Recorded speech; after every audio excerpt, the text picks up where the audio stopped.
forced to put on ties. But that thing traumatized me, I think. What, the ties that strangled them? No, okay, yeah, they strangled them and then turned them into adults. Imagine a clothing Sounds company very- to Did do you see that. Dexter as an adult? I need to rewatch. Just not. That's how they get you. Get you to put on a suit and a tie, and before you know it, you're grown up. Oh, that time that Yeah. kids turned number one into an adult. That was interesting. Alright, Which quick was disclaimer. I did mention it in one of the texts. So I tried to order food like way in advance, but I got put on hold forever. So unfortunately, my food will arrive at some point soon. So I will pop off for like a minute, but it shouldn't be too bad. Anyway, In the near distance. let me just start the event. Start event. Yay! Stop it! Alright, cool. So guys, welcome to an introduction to environment design. I'm so happy to have all of you with me. This is actually, seems it's going to be one of our larger events, so I'm very excited about that. Cool, so I'm just going to touch off, first we're just going to learn the basics, some vocabulary, and just sort of the thoughts behind it. And I'm going to introduce you to a very simplified method by an artist named Thomas Romaine. This is the same method I use when teaching my own interns and when working on my own projects. It's really simple and it makes environment design so much easier. Cool. So what is environment design? Environment design refers to the creation of the physical world of story your character lives in. ED or environment design is a key form of communication in any comic, art piece, or animation, as it serves to provide you with additional information about your story. Essentially, an environment design functions as an exposition device.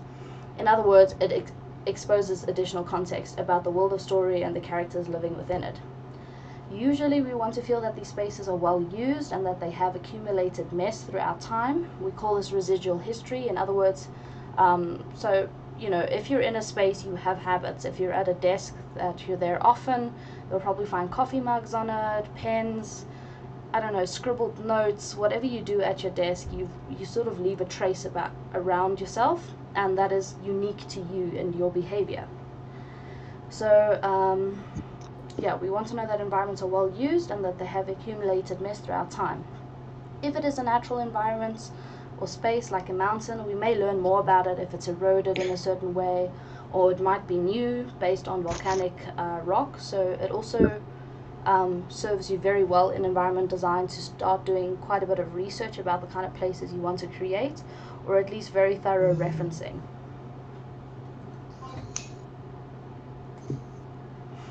Cool. So what kind of information does an environment design contain? So this isn't everything, but this is like the basics you can get out of an environment. An environment design can indicate the cultural relevance of a space. In other words, you know, is this a Tonga home? Is this a home found in China? Is this a home found in Iceland? Everything comes with a little bit of cultural lingering happening within a space. What is the social climate of a space? You know, is this happening in socialist Russia? Is this happening in a super liberal area? That will also have an effect on how the architecture looks, on how you treat the furniture in that space as well.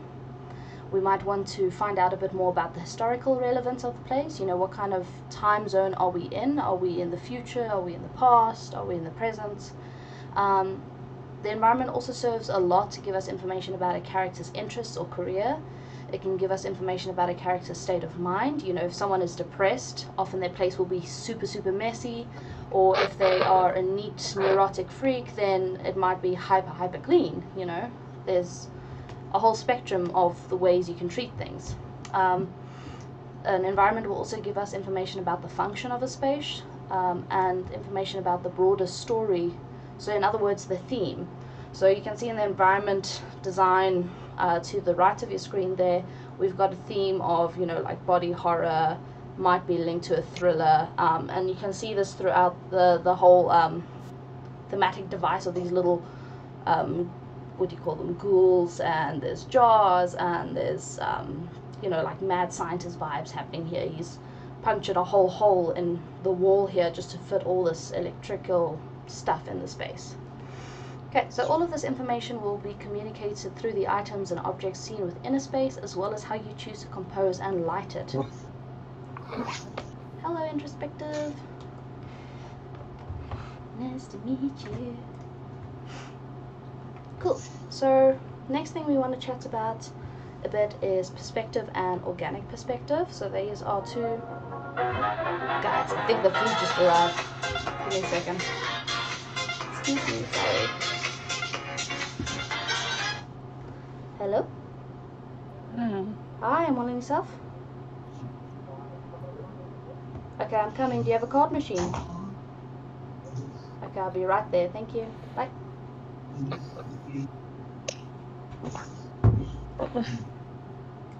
Okay, sorry guys, give me 2 minutes. I'll be right back.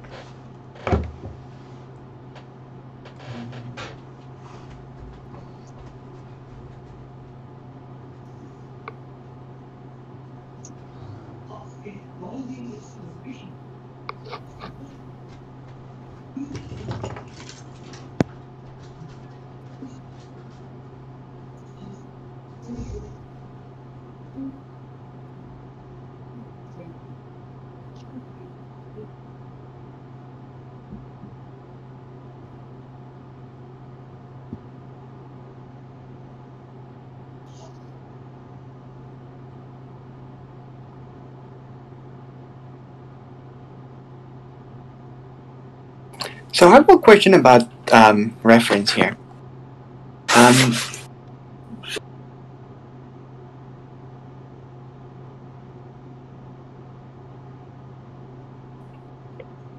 At what point does it become wrong to use reference? Where is the line between? It's never wrong to use a reference. It actually makes it harder to not use one. If you can use your imagination, go for it. But just know that using a reference makes it a lot quicker. I've noticed that, but I'm feeling bad a bit about it too. Art's all about cheating, man. Always finding the quickest ways to get to the end result. Agreed. But also, like, as long as you're not directly ripping off someone else's work and claiming it as your own, it's not wrong. Yeah. So I was stealing entire poses, but the characters were my own. Is that an issue or not really? No, that's not an issue. Everybody's done a pose before. It's impossible to come up with something new. The likelihood of something new. If you're doing like an action pose, do you suddenly have to become like a stunt double? Like all the poses Spider-Man does is copyrighted. Oof. Knowing Marvel, probably. Okay. Hey, if someone does a Spider, I know it's a Spider-Man pose. I suppose plagiarism is the name. Alright, I'm back. Hello. Hello. Okay. Is it delicious? Hello. I have no idea. It's a salad. How delicious can it be? Okay, cool. So where were we? Perspective and organic perspective. So I wanted to talk about these two different elements because there's different ways you treat them. And it's actually really, really hard to draw organic perspective. So what I mean by that is like trees, landscapes, rocks. Yes? Your stream is closed. Oh no. You killed it! How even? You damned it all up. No more string. Can you guys see that? Yeah. Yeah, we got it. Affirmative. Okay, cool. Yes. Alright, so let's talk about some basic terminology. So for environment design, we'll make use of 2 and 3 point perspective for the purpose of this session. But there's a lot more. You get 1 point, 2 point, 3 point, 4 point, 5, and 6 point perspective. 5 and 6 look really, really weird. And we'll also be looking at the coil and block method for creating organic perspectives. So before we start, let's cover some basic terminology. So we'll be talking a bit about eye line and eye level. And when you hear this word, this refers to the visual height with which you establish a place. In other words, how tall is the person from whose perspective we're seeing the space. So you can see at the top far right here, those are all different eye levels, and based on how high or low that person is, our perspective of the space will change. Then you get a horizon line, so this is the horizontal line that marks the furthest distance which we can see. So that is, as you can see on the lake there, that little line across there, that marks your horizon. You can also see it in the bottom image over here. That's sort of where Earth becomes flat. Okay, then we have the vanishing point. So a vanishing point is a point or a plane of perspective where the parallel lines appear to converge to give the illusion of converging. So these two train tracks are running in a way that they will never actually physically meet, but because they're going away from us, eventually it starts to look like they might actually touch. They're not going to, but, well, unless they've been designed that way, but you get the idea. So it creates this really good impression of depth. Cool. So let's have a look at two-point perspective. So the Thomas Romaine method I'm going to be showing you today, it's mainly for two-point perspective. You can introduce a third point of perspective once you figured your grids out, but it does make things slightly tricky. So just for, introductory sake, we'll be working with two-point perspective today. So when we use this term, we are simply referring to how many vanishing points are present in our visual plane. In other words, a blank space. So over here at the top image, you can see two vanishing points, and they sort of inform the overall shape of whatever we're seeing in the center of that image.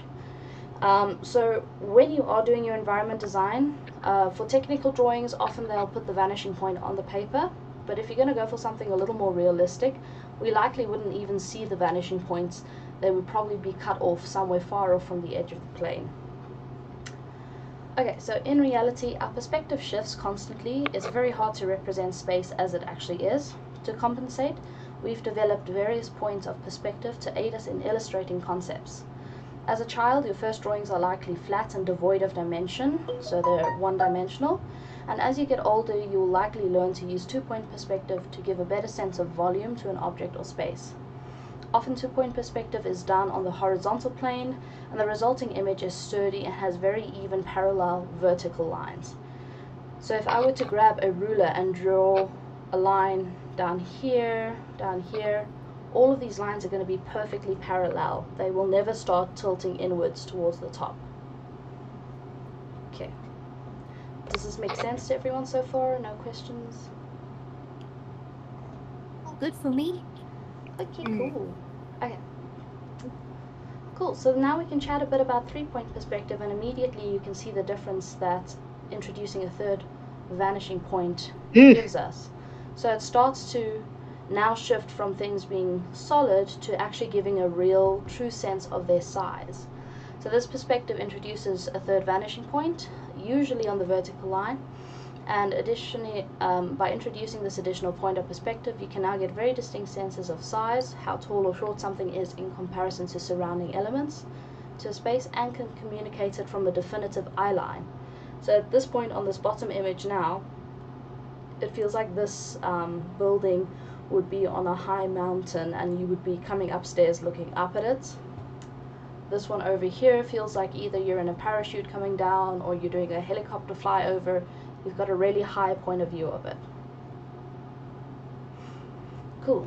And then there are more. So as I mentioned, you get up to 6-point perspectives. So it gets very strange, and this is what they use to sort of inform VR.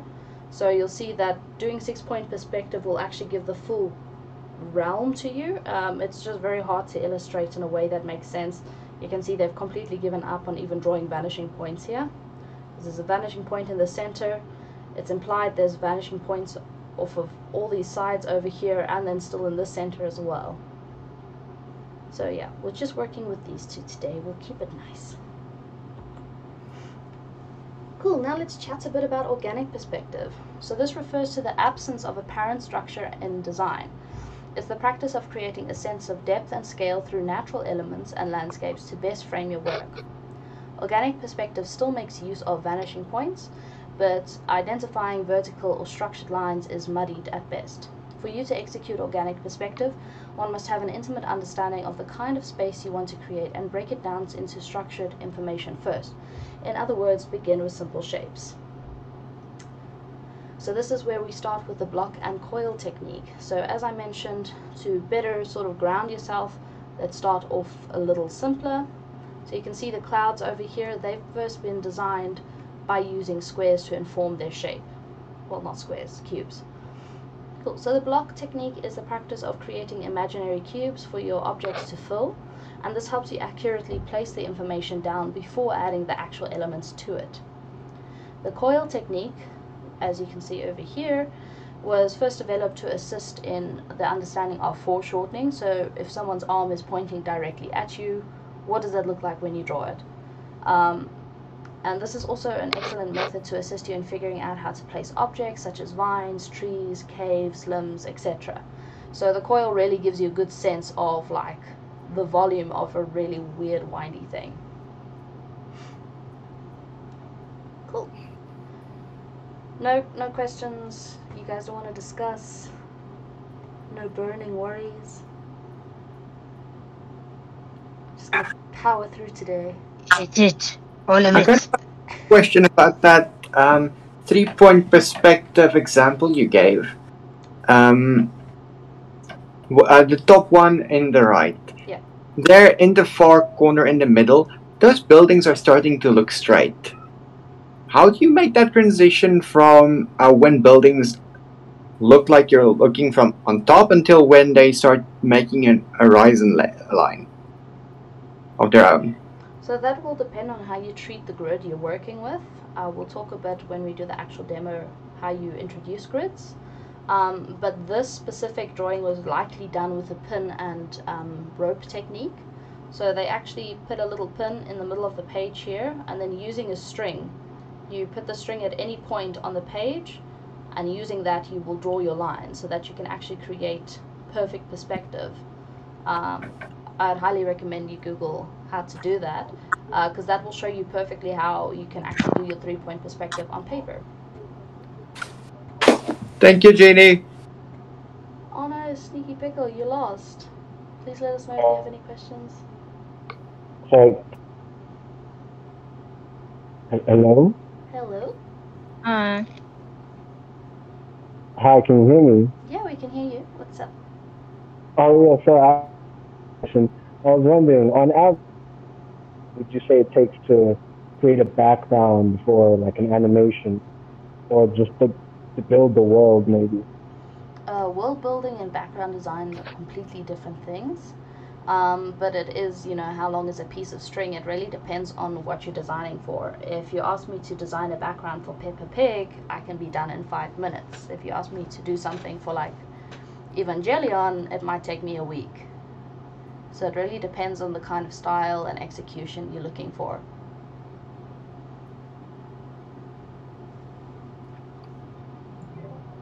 May I add on to that? I might not be too certain about it, but it would be as simple. It would depend on the use. So, like you said, a Peppa Pig background doesn't have to mean anything. It doesn't have to be interactable, so it's simple. But then a background that had to be interactable, like you have to move between trees or things had to be moved around, then you have to pay more attention to those details. Correct? Yeah. So that's when you're moving more into layouts. But yeah, you would have to give a lot more consideration. So you also need to think about how a character, if it's for animation, how is the character going to interact with the scene, as Raider said, as well as how they're going to navigate through with your camera work. Because you also need to then create like a logical path for the camera to follow.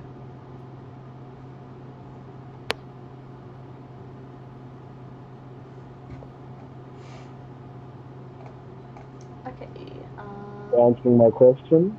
No problem. I hope it answered. I'll try my best. I'm not an expert with all of this, but like I'll share what I do know and ideas and things I found, and I encourage the community to do that as well, because I assure you guys you probably know more than you think you know. Okay, cool. Let's come back here for a second. So pleasing composition techniques. So these are just some of the most common ones that I found. This is not all of them. You can go and have a look into them for yourself. But once you have an idea of the kind of space you want to create, consider how you're going to compose the image you're creating in order to best showcase the area you want to emphasize. So if it is a church, you want to really emphasize the altar, you might use cool lighting. If it is a bar, maybe there's a certain stool that someone's going to sit on, so you want to put the focus over there. Yeah, so also think about what you want to get out of the scene as well. So most commonly you'll see the following kind of basic compositions. You'll see circles, triangles, thirds, and contrast being used to create emphasis on where we want to look or draw the eye. So as always, there's many ways to accomplish a goal. These are not the only means of creating pleasing composition. These are just the most common. Yeah, rules of third is a very intensive practice you have to get used to. The way I like to think about it is, think if someone might accidentally crop your image, how will it affect it? So always design an image with cropping being a thought in your mind. It happens in cinemas. If someone sees something cool that you made for Facebook and tries to post it to Instagram, then it's also going to crop weird. So that's where the rules of third I find helps the most, but also just to balance out the image. Cool, so in terms of composition techniques here, you can see at the bottom we've got circles being used, and these create a really cool sense of depth, and they are clearly showing us where to look. We've got a rock that literally makes an arrow, tells us we're going to start at the horse and we're going to look at where he's going. Very obvious composition happening here, but it's really made pleasing with a circle sort of drawing us in. Over here we have a lovely little river stream. We've got our little waterfall happening, so our eyes is usually first taken to the first point of contrast, which for me happens to be this heavy shadow and this heavy shadow, and that sort of forms a triangle that shows us where the main focus should go. In this image over here, they're making use of really good contrasting, so they've got a very light background with very dark foreground elements that have a lot more intensive color than those in the background. So that is where your eye is drawn to, and the light background sort of works to frame that or really bring out the colors. At the top of the bears, we've just got all of the bears placed vaguely somewhere in a third of the image. So when we're talking about rules of thirds, you can treat it in a few ways. So you can treat it horizontally, so you've got 3 horizontal thirds, and you can work purely with that. So you might have someone's head up here in the foreground with the rest of their body coming down, and then something else to look at down here in the bottom. So that's making use of your horizontal thirds. And then making use of the vertical thirds is also a way you can create a better control in your space. So there's something in animation called lead room, so how far a character has to walk, you know, across the frame. If you've got a character standing facing this edge of the frame, they've got very little lead room. It creates this like real sense of discomfort, so you might pop them in this third over here. But if you want them to like have a free path to move in, you'd pop them on this side of the third so that they've got more space to move. Okay. I don't know if anyone wants to add to composition. I know, Jen, you're quite good with your compositions. I'm going to call you out. Oh, okay. Yeah, I think it's just good to have something to focus on, because I did an artwork recently and I couldn't quite figure out how to bring the focus back to the character's face, because there was a lot of lighting going on and not enough going towards the figure itself. So adding, like, using your creative license to add something that might not usually be there, just to make just to bring attention to the main character or story element of a picture can be really useful. Yeah. Using the shape of the land to your advantage, to create that flow, so to make it more easier for your eyes to read the image itself. Yeah, no, that's excellent. I completely agree. That is actually a really nice one, is using the shape language to contrast with each other. Creates really nice rhythm in a scene. You can see that happening over here. It's not just contrast with the colors and the actual like value of the trees in the foreground here, is contrast with the actual line work. So every other line in this image is moving horizontally, whereas the trees are the only vertical elements. So that's also a way that they're using shape to sort of contrast something for more pleasing composition. Well, you can see, if you can go back, you can see there's 3 different types of composition, like the shape language. Like in the first one, it's very round. Like you can see that the curves of the architecture are leading your eye, so it kind of goes like a circular motion. Whereas the middle one is more triangular, right? Mm-hmm. And then we have the vertical and horizontal lines. So yeah, different shapes. They create really nice rhythm as well. And you'll notice as well, like even within like this triangular one in the middle, if you start to look closely, everything else also forms triangles. So all the gaps in the trees are starting to form triangles. The rocks are mostly triangular. The angle at which it goes towards the river, this whole image is made up of just triangles. And what's interesting about conscious, I don't know how, but your eyes tend to create its own rhythm. So as long as you keep some shapes in mind, it starts coming to you quite easily. Once you start picking out, like, just keep it simple. Yes, keep it simple, stupid. May I add one last detail? Sorry. Yes, please do. There's also a good thing about composition and backgrounds. You always have to find a good place for the eyes to rest on. If you make it too busy, the eyes would tend to want to look away from the background, which you don't want, unless it wants to be focused on the simplistic characters, which is why most backgrounds are very painterly and beautifully detailed in old cartoons, because the characters are simplified, they stand out more. For the paintings, the bottom left, it's that beautiful light and grey composition what draws your eyes into that. And when the eyes have gotten their rest, they can start to explore the landscape like the traveller is doing when he is arriving at the shelter. The same can be applied to anything else. If you have a good point for the eyes to rest on, it helps the readers so they can move up and to see and explore the details. So it's a good idea to have that composition balanced correctly. Otherwise it's too boring or it's too busy. Add to that, that's also why like detail clustering is important. Like I'll post a thing. If everything's detailed, then there's nowhere to actually like look at. So you just have big old blank spaces, and then people look at all the detail parts. It's the same thing as well. So when you like trying to imply distance, that's the same principle you'll use. Anything in the foreground where you want us to look will be hyper detailed, and as it goes further away from us, it just becomes very simple silhouettes, exactly like what they've done over here.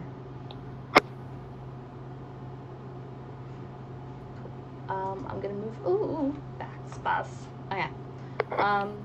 So I'm not great with color, I'll say that right now, but there are a bunch of tools you can use to sort of help you figure out colors, and I just wanted to give you guys something to like mull over when you're picking colors for your environment. So I might not work in color today, but this is just, as I say, this is a presentation that hopefully can aid you when you're doing your own stuff. So what will influence your color choice for an environment? So these are the main things. There may be more elements, but usually this is what will affect things. So first, knowing your genre. If you've got a cinema, noir, everything's going to be in black and white. If you've got something that's around adventure, everything might be super bright poppy colors. If it is something around thriller, you might have a lot of silvers, dark gray tones, teals and oranges. If you're having something that is, you know, like a melancholic story about reminiscing, you might go with a color palette somewhat like this, where it's got soft pinks, you know, like rose tinted space.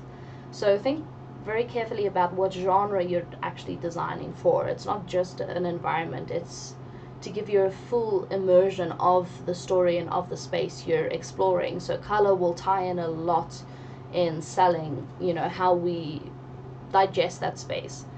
So the environment design will inform us on the actual physical items within it and give us some exposition devices, but the color actually tells you how to feel about the place. Also consider the characters that will live in that space. How will they affect it? You know, have we got some really lazy characters that don't care about where they live. You know, there might be like broken cars on the front lawn, or, you know, trash that hasn't been taken out. Are these people that's very particular and caring of their home? Is it, you know, custom made? Also consider the mood of the space. So we've spoken about the genre, but how should we feel about this specific space? Is, you know, if we've got a adventure story, but this is the villain's home, it's probably not going to be full of bright, happy colors. It might just be one monotone kind of color thing, so that we can contrast with the protagonist's space. So also consider that mood. Consider the materials that your space is comprised of. Is it a lot of really natural materials, so they won't have a lot of shine to them? They might be a little more earthy and gritty, so you might have really rough line work, or like in this image over here, you can see how the trees have been treated with a really, really rough brush to give a very subtle and abstract sense of what leaves should look like. Or is it going to be a super polished up metal kind of space, you know, like a spaceship or something, where everything is very chrome and shiny, you know? Hi, Nompi. Hello. Sorry, I just had to say hi. I noticed you popped into the chat. Yeah, and then also think about the theme of your story or your comic or your animation. Is it themed around love? Are you going to drop little hints of love in the space? You know, what do we associate with love? You know, reds, the passionate colors. Is the theme around grief? So will we introduce colors of blue? You know, start giving an idea to these places. I've also, since you're going to be getting this presentation, I highly encourage you to use Adobe Color. It's a really useful tool. Basically, if you find a reference you like, you can drag and drop an image into it, and it will actually color pick and help you figure out the color palette with very little work being done. So, awesome tool, really recommend it. Alright, cool. So here is the fun bit. This is the approach we're going to be using today. This is for a 2-point perspective. We can use it for 3-point eventually, but for now it tends to create, as I said, 3-point perspective. You can spot the difference in the parallel lines. So these lines are very, very even, so that tells us that this is 2-point perspective. So this is just his approach to how he can create really convincing, complicated spaces. His first step is he always thinks in 2D, at least at first, so he starts with a floor plan. Yeah, Pinterest is a really good source. What are some other ones? There was a really nice one I saw the other day. What was it called? Popped out of my head. Sorry? Using the Sims. I mean, you could do that as well. It's possible. I've heard of an architect that uses The Sims to just give up a rough version of the house for the clients to look around in. Yeah, I would do that. What's that saying that says if you want something done fast, do it give yourself? it to a lazy person? Oh. Yeah, because lazy people don't want to work, so they'll figure out the best problem solving for it. Yeah. And there's also like house layout planners that you can find on the internet, and Blender is also nice for me to just block out things, so I've got a good idea of what everything looks like. Yeah, so there's That's like so true, many that's ways true. to approach it as well. But yeah, very, very elegantly simple technique. You start with a floor plan, and by doing it like this, it means that you can actually then rotate your, what do you call it? Your fictional character, camera, and basically place it to any point in the space, and then you will be consistent. So this is really, really helpful for 2D artists, and sometimes once you get the hang of it, it's actually faster than using 3D. So yeah, step 1 is just draw out his floor plan. Step 2 is to put your idea into perspective. So once you've got a grid down and you figured out where you want to give emphasis to, flatten it out. Step 3 is to just take that line work and draw straight up. No problem, Jen. Keep well. Let me know if you want the recording. I can send that to you as well. Yeah, so step 3 is just to take the line work and then elevate it. And then step 4, you can actually start introducing detailing. So just a bit about Thomas Romaine. He is a layout artist. He works on a lot of the anime you know and love. He is originally from France, but he now works and lives in Japan, and he's perfected a number of techniques to make the understanding of perspective really, really simplistic and easy to grasp. If you Google him, there are hundreds and hundreds of notes he's made available for everyone. They're really easy to understand as well, so you can check them out at any point and you will learn a ton. So I've got quite a few of his notes today, but this is mainly the technique we'll be using. I did want to show you some of his additional notes just to really drive home the ideas being presented. So specifically around eye line, some people confuse it with the horizon line. They are slightly different, but they can sometimes appear more or less in the same area. He also discusses how to scale a character within a scene so it stays consistent. We talk about drawing with a vanishing point in mind, as well as improving line work to make your environments more readable. That comes back to Christoph's point on where you place detail to, give us focus. And then drawing complicated structures, how does he do that? And then drawing and using clouds. So he uses clouds to enhance his compositions when he's drawing anything for outside. And then just a few notes on lighting. Cool, so he says, do you know what eye level is? You should. The first thing I always do when I start to drawing for a scene design or layout is to trace the eye level. So it's important because it defines the height at which you are filming or drawing a scene. Then he just says, drawing is like filming the inside of your own mind. So over here he's given us an example, and he's also drawn a little character so we can actually see how the eye line is changing based off of how he treated the camera. So he's taken 3 pictures of the same street but with different eye level heights. It's a good exercise to trace and to train you to recognize eye level and the vanishing points of random pictures. It helps you understand the concept. So you can see the first one is a really standard, comfortable one. The next one is slightly higher. At this point the horizon line would actually be slightly lower than this. And then at a low eye level you're almost exactly on the horizon line. Cool. So then he also just talks about how you can start pointing or figuring out where you are on the horizon line, or sorry, the eye line. So you've got your eye line over here. Anything that falls below your eye line you will draw the top of, so it will appear as seen from above. And the closer you get to this eye line or horizon area as well, the more your objects begin to flatten, and their horizontal planes will appear to be really, really thin. So you can see the shadowy bits or the top bits actually get really, really flat. Then you notice over here, potentially the plane may become a line, so don't be afraid of that, it happens to everyone. Your beloved vanishing points will be somewhere on the eye level, not necessarily in the middle though, and all things that you draw above the eye level will appear as seen below.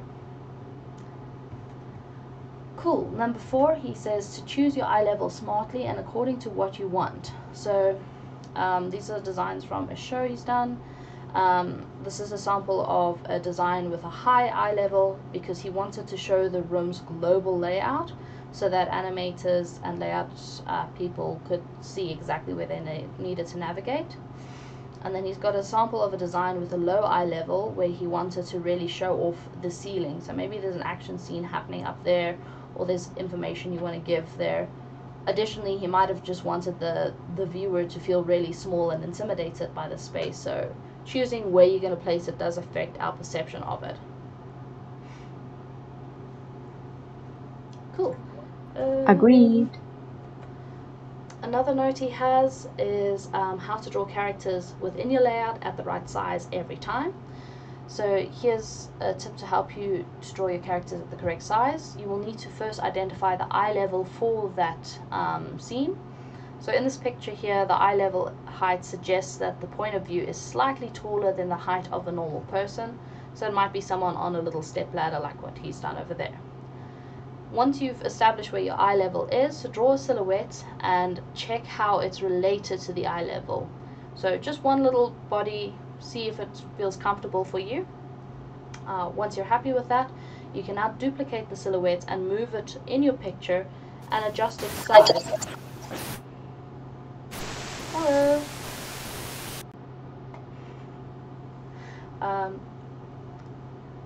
Yeah, you can adjust its size. So Photoshop has a transformation tool, so does Procreate and a number of other things.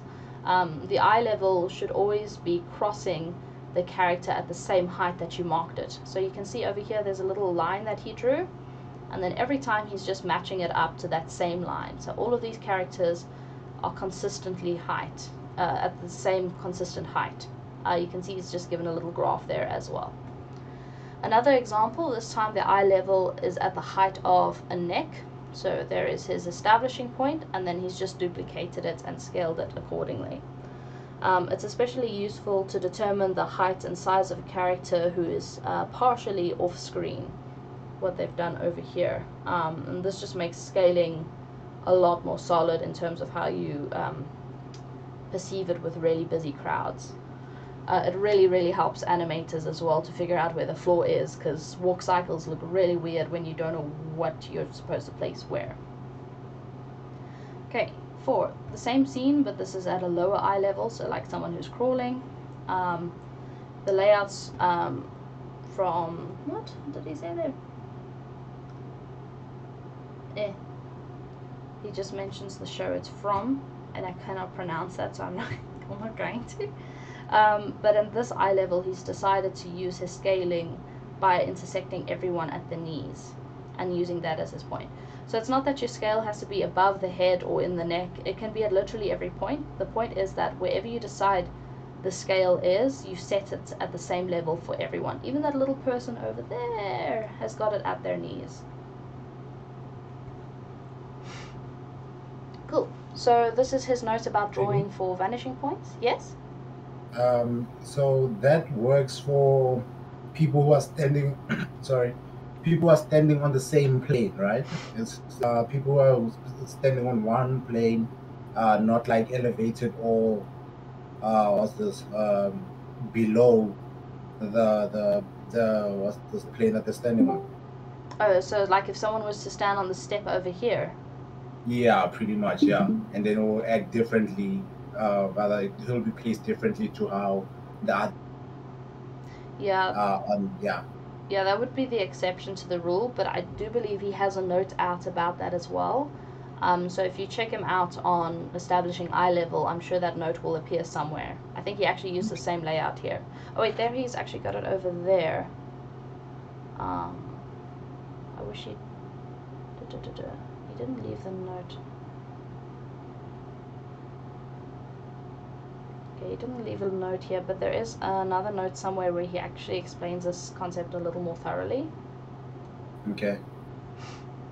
Well, everyone at a different plane will have the same relation to the line. Yeah. Yeah. Okay, cool. Then how to draw a street that looks good. This is working well with your vanishing points.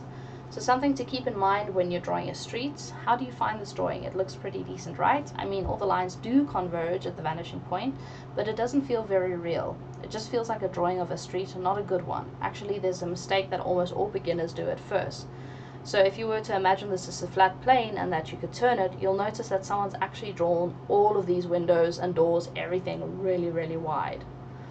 So over here in this image on the right, he's taken the same idea, but he's corrected it, and you can see how as you gradually go closer to this vanishing point, elements become almost just a slither of non-existence.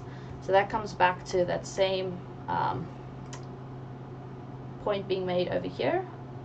You know, the further or the closer we get to a vanishing point or an eye line, the flatter your lines will become. Okay. So this is also really useful. I actually, when I was starting to learn environment designs or anything to do with animation, I would actually get cardboard boxes and draw my sets on that first, and then take photos on my phone and use that as a reference. And that's like the only way that I could sort of figure things out. So it seems like it should make, you know, it should be so obvious, but it is actually a trick that takes a lot of people a lot of time to figure out. So really happy he's put it in here. So he says here this is how he would have corrected the first layout. He would increase the number of houses and make the windows and doors a lot thinner as they get close to this vanishing point. So if you take the same idea and push it a little further, add window sills, add, you know, just, what do you call this? It's not sconces, it's like buttresses and architectural elements, it starts to feel really, really realistic. This is literally just a more detailed version of the image above. Cool. So this is now coming to Christoph's point. This is how to make your line background more understandable. So it is choosing where you want to put emphasis and where you want to put detail. So in the very first top left example here, you'll see that you've got a really, really busy layout and it feels very cluttered. Everything feels like the same distance almost. The only breakaway is like when you've got very obvious grids here to tell you, okay, no, this isn't actually that close. So it doesn't require a lot of effort and time to enhance your line work for your background before handing it over to the production team. So here's a few pieces of advice. So his first piece of advice is to add a few simple gray values. So on the road, for example, or to darken the holes in the building, just so that we get a better sense of the depth. So anything inside the building appears darker because there's less light reaching it. You can then add some shadows. So he's added a subtle one down the side of the building here and this side, which tells us our lighting is over here on this side. And this also is starting to pull our focus more to this area. The most important to add depth is by making the distance background a lot lighter. To also drive that home, you can actually also simplify that a lot more. So these elements in the background, those might even still be too complex depending on the style you're going for. At that point you could just have silhouette. But another thing you can do is actually lighten the line work. So you can see we've gone from all the same color to a grayish gray and then a very, very light gray. So it looks a lot better and it only takes a few minutes to do. Ooh, black space. When it comes to complicated scenes, may I make a suggestion? Yeah. You were saying you used boxes, or you essentially made a maquette, a very rough version of a shape to give you an idea of how the perspective would work by taking a picture of it. You can do this on Blender as well, or Maya, by making a rough mock-up of a scene or a building or characters and place it down on a plane with your camera set up to the perspective you want. Yeah. And use that as a reference. Yeah. Yeah, I have done that now that I've gotten slightly more advanced in cardboard boxes. And it is really helpful. It's just I'm someone who sucks with 3D like a lot. So any 3D artists, I encourage you to please teach me. I suck. I really do. Oh, if you've got free time, you can try YouTube videos. I mean, I've tried the donut. My donut looks really dodge. Fair enough, fair enough.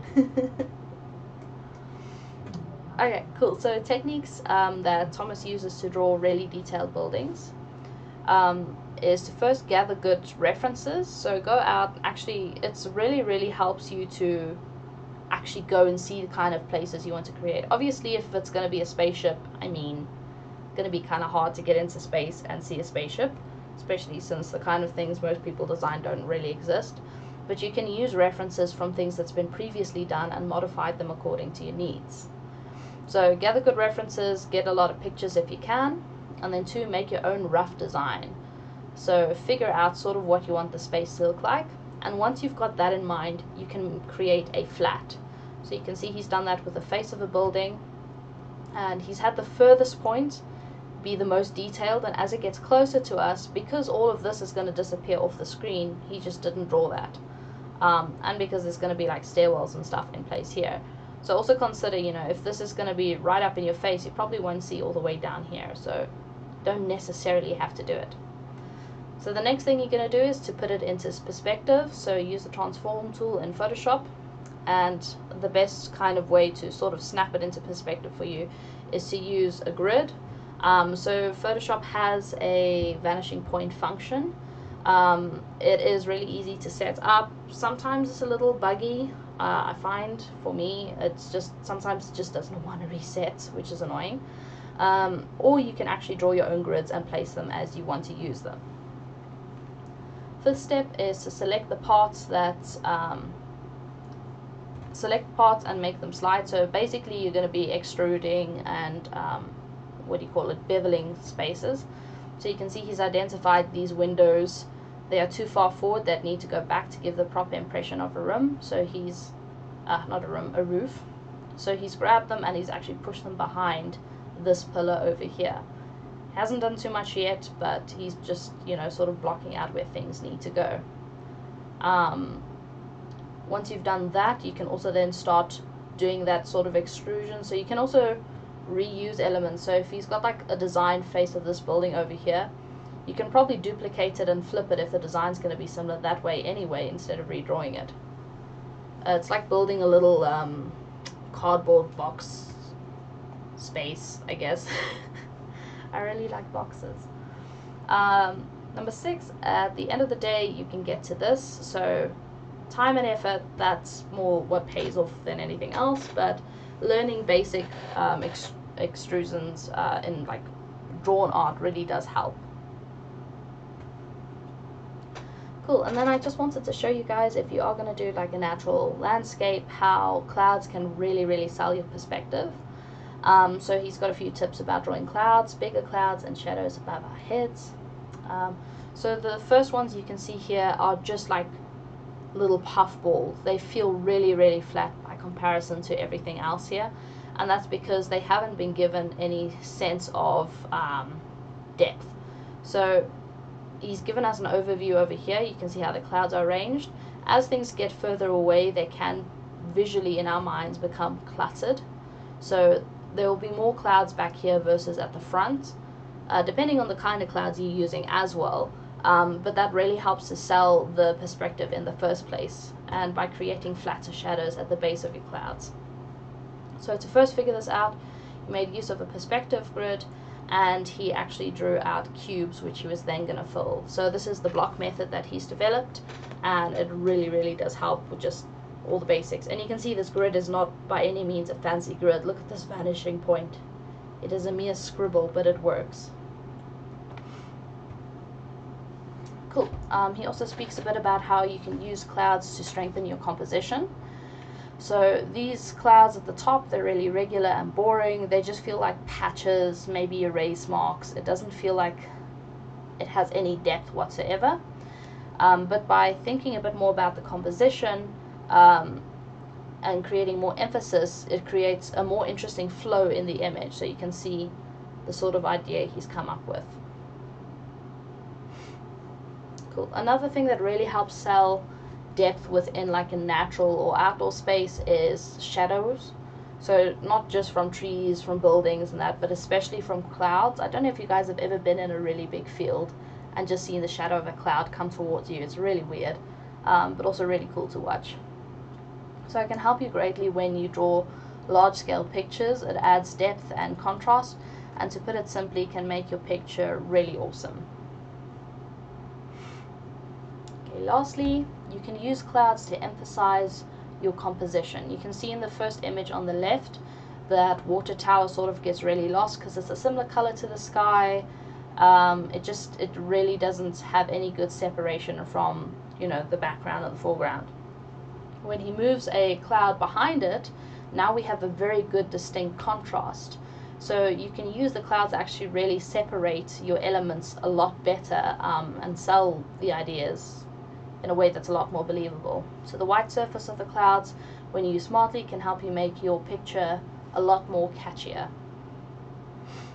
A few more notes on shadows. So car shadows can bring information and contribute even more to the atmosphere of your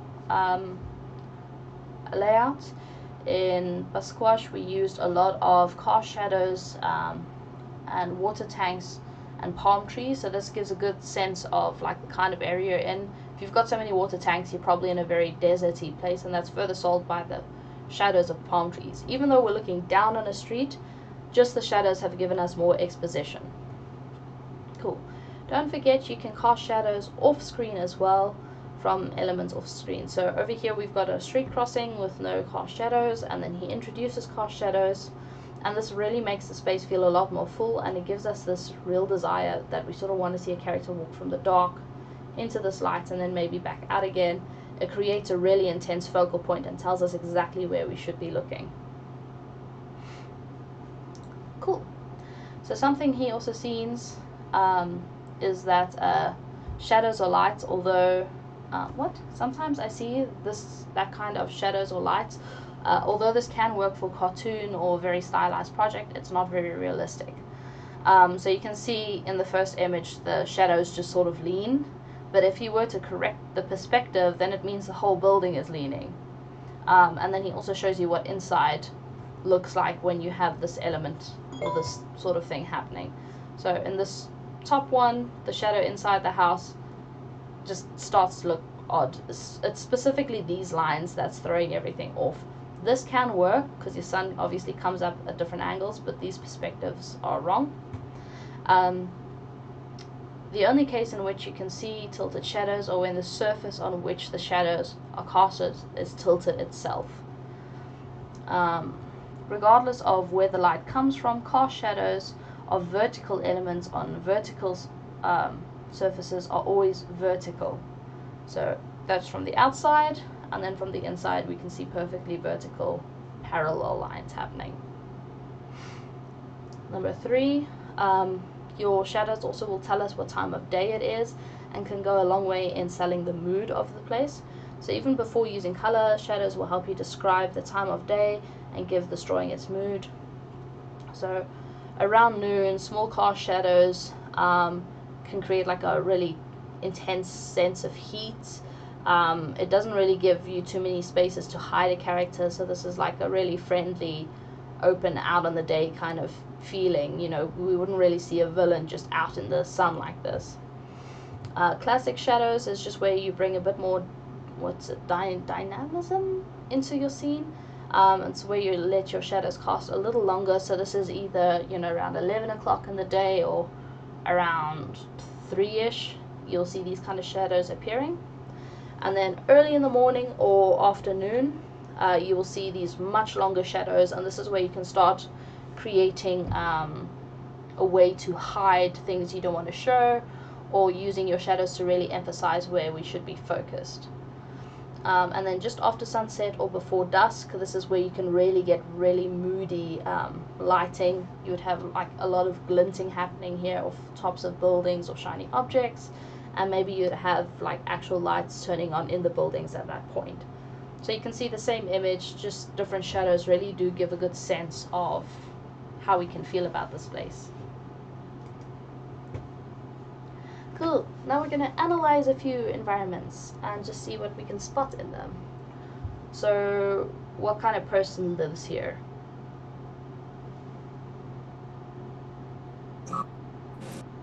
A musician? Or a music?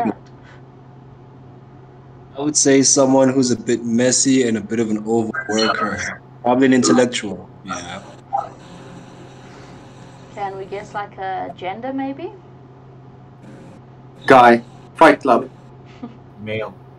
And why do we think this? What are the elements that tell us male? Fight Club, Drive, Mad Max, the posters on the wall. The color of the environment is not very feminine, so it's more male. And it's dirty. Oh my god, this is obviously a Gen Z man. Adidas. Baseball. Baseball bat. Yeah. Guy's room. Yeah. I love also how, like hipster. Yeah. He's got a record player. Not just that, but you know, like in these days, you go for that really nice room aesthetic with the fairy lights. So this guy's gone for like full-on LEDs with duct tape above the bed. So like he tried, but it's not quite there. What can we tell? What does this person probably do for a living? I'm guessing he does music. I'm seeing a sheets of paper in front of his chair with a keyboard over there. What age And do you either a suspect? composer or a student. Yeah. Because this looks like poor place. Student debt. Pretty big room for a student. Yeah, I was also thinking that. My room is Nice not that carpets. Student accommodations Yeah. have carpets. No, but that's like a linoleum floor. It looks like it could have been an old office block that was badly re-wallpapered. There's a TV in his room, so maybe he's living with other people. Yeah. There's a plant that's probably fake. So there was a woman who visited at one point and said, please keep something green. Any other Say information? maybe I would say maybe he lives in the attic because of the way the roof slightly bends. So is this person's house? Or is it Mom's house? I think it's Mama's house. It very well could be. What else can we see here? This person might be a writer. They could be. It's very possible. I'm seeing thumbnails with characters in front of their desk, and with that I'm seeing writing, scribbling, and that does not look like notes to me. And you get your standard coffee cups and thumbnails, thumbtacks. Yeah, there's the something first note history there by the in there. keyboard says song 01 1500 PM, something about fruity, then pack for extra crisp. I don't know what that means. Remix something. Oh, that's juicy music. Beats. Juicy beats into the track. Are these even notes? What are some of their hobbies apart from music? Yes, I would say tricksters. I'd say identify the gaming as console. well. Yeah. Old PlayStation. I would say they like watching movies because of all the posters in the background. Is this like a fit person? Yeah. What tells you they might be fit? Dumbbells underneath the bed. There's something else as well? The Either they trophies? like baseball or they like breaking shit with a baseball bat. Is that a yoga mat on top of the? Yeah, there's a yoga mat up there. Yeah. Any other hobbies they might have?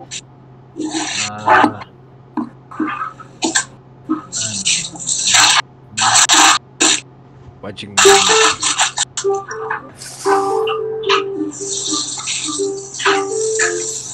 don't know if someone said music producer already. Sorry I'm late, but maybe that. Yeah, we're thinking they're around there as well.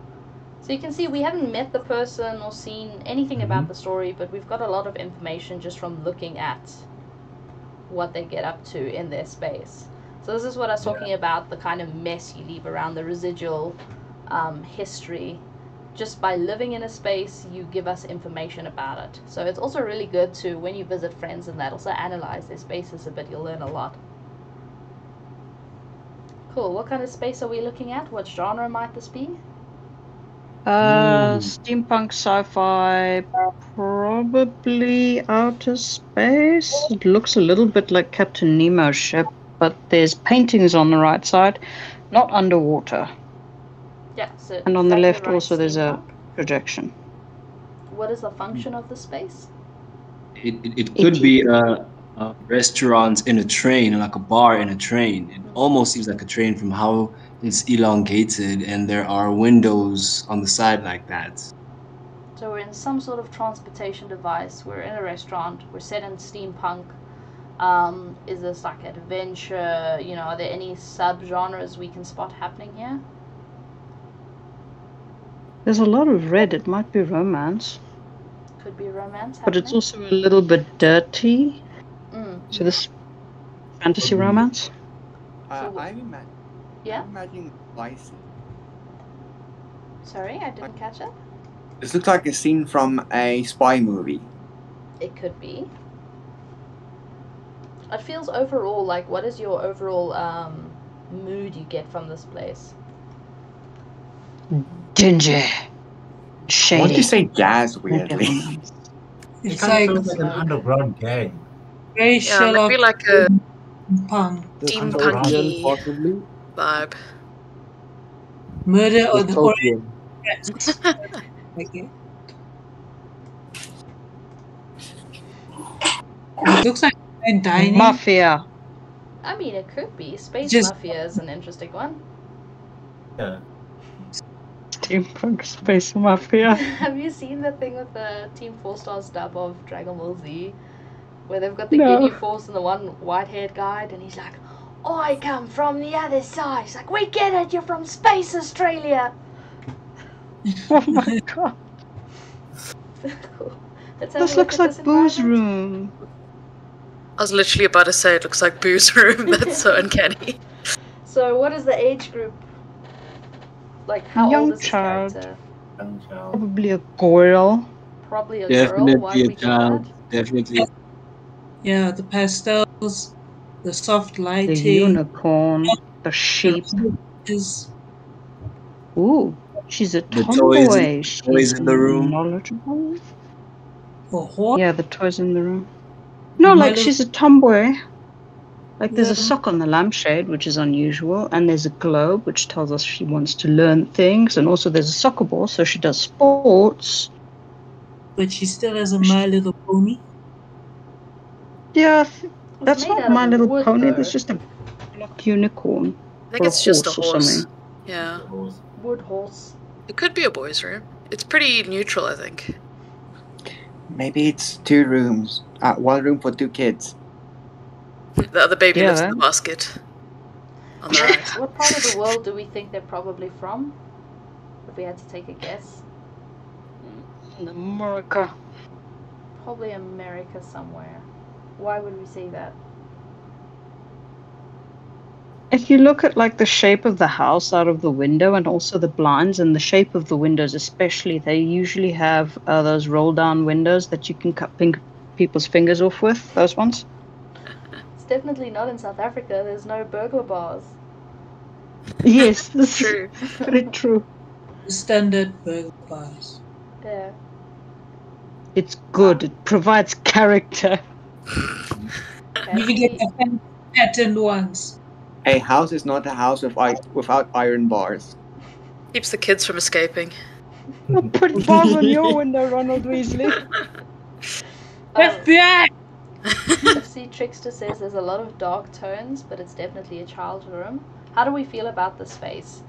Does it feel threatening or calm? Like, you know, there's dark tones that you can use in multiple ways, but how do we feel about it? It stays soft. Definitely feels calm and Feels very comfortable. Very Yeah. cozy. like a child taken care of. I think If what, this is, yeah? oh sorry, if this is like gonna be, you know, a not so pleasant movie, this child is gonna be possessed later.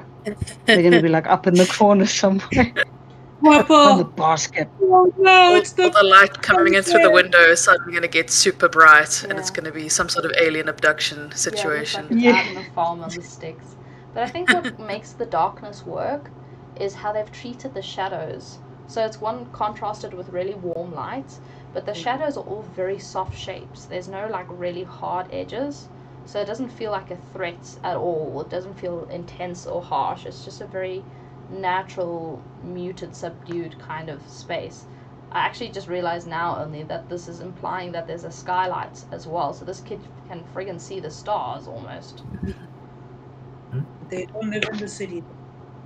Lucky. Also, this might even be Yeah, and you Granny's can house. see- Looking at this blanket, these look like those old-fashioned cabled knitted blankets. Cool, another space. Kim Jong-ji style.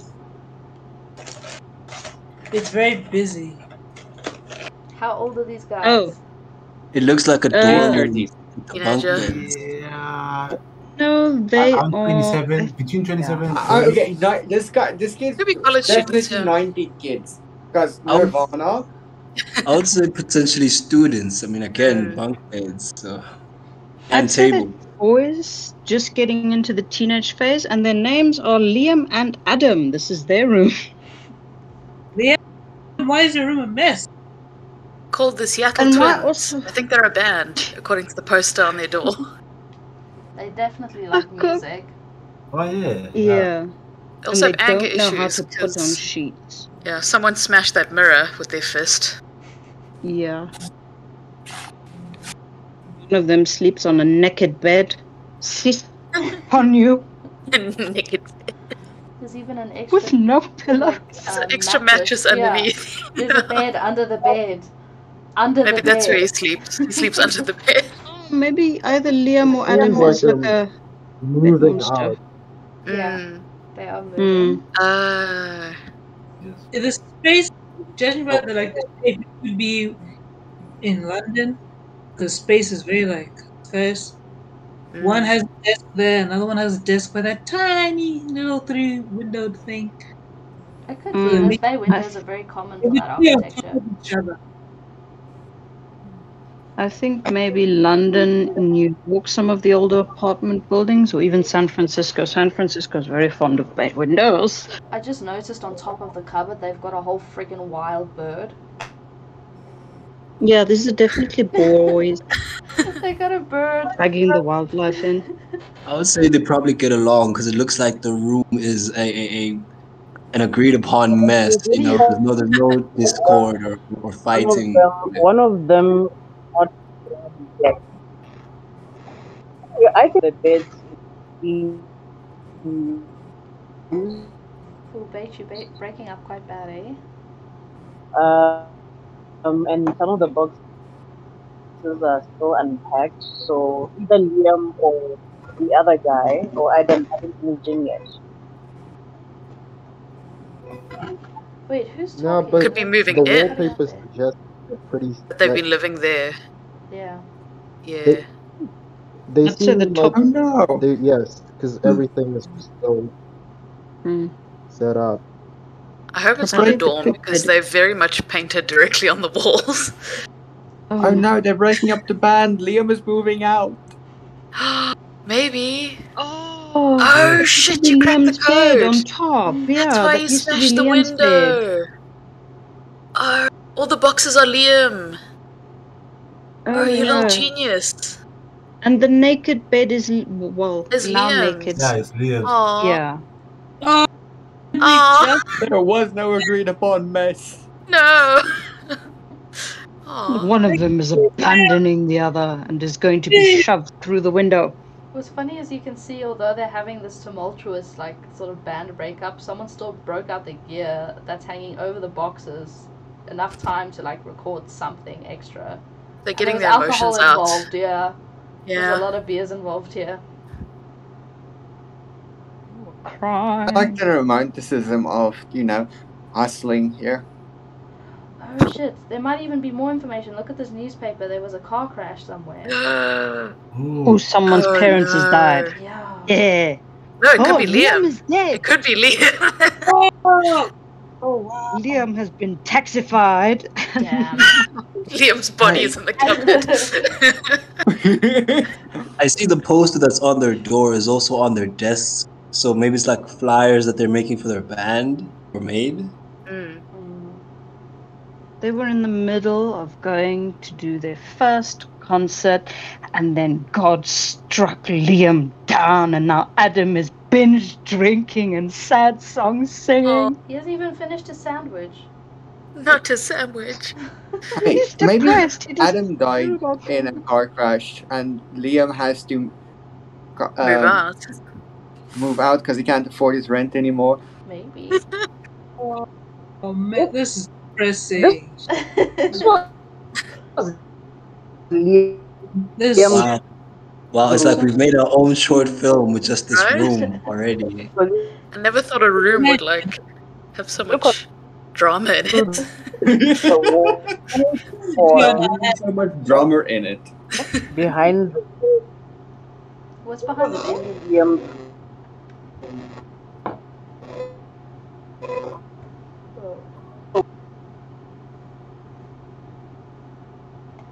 So I think my internet might be bad.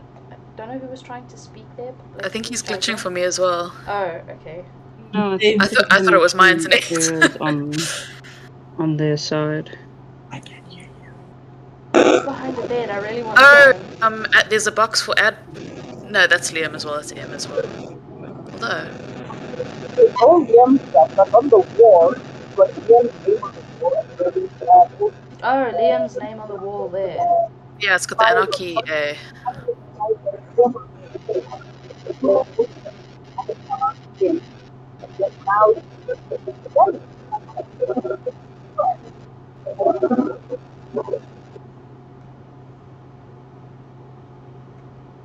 anyone catch any of that?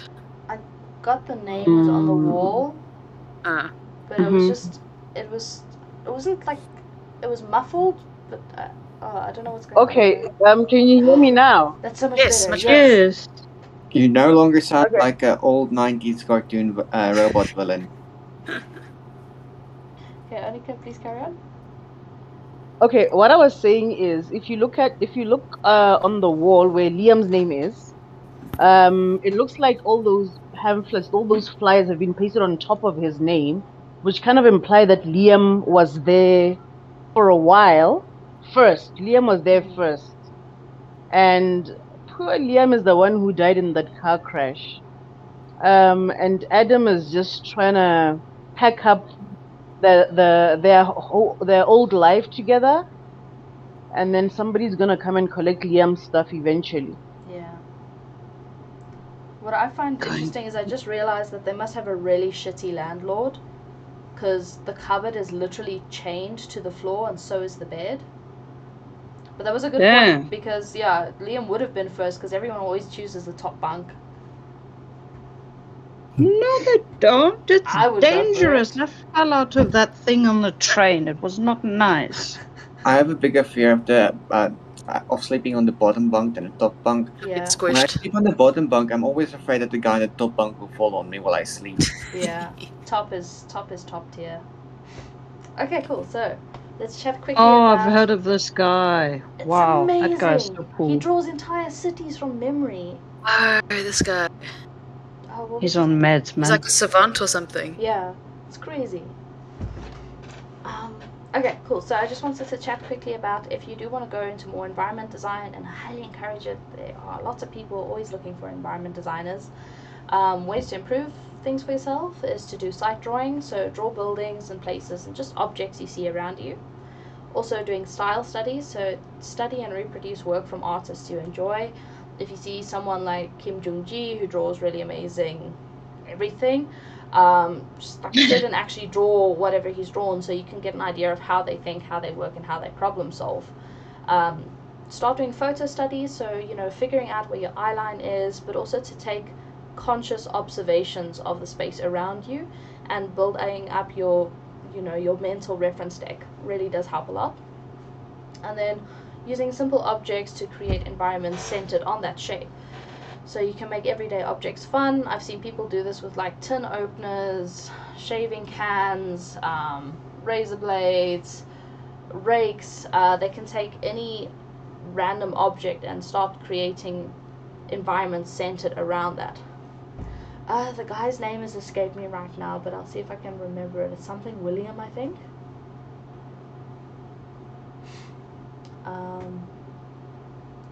I'll try and remember. My memories are bad today.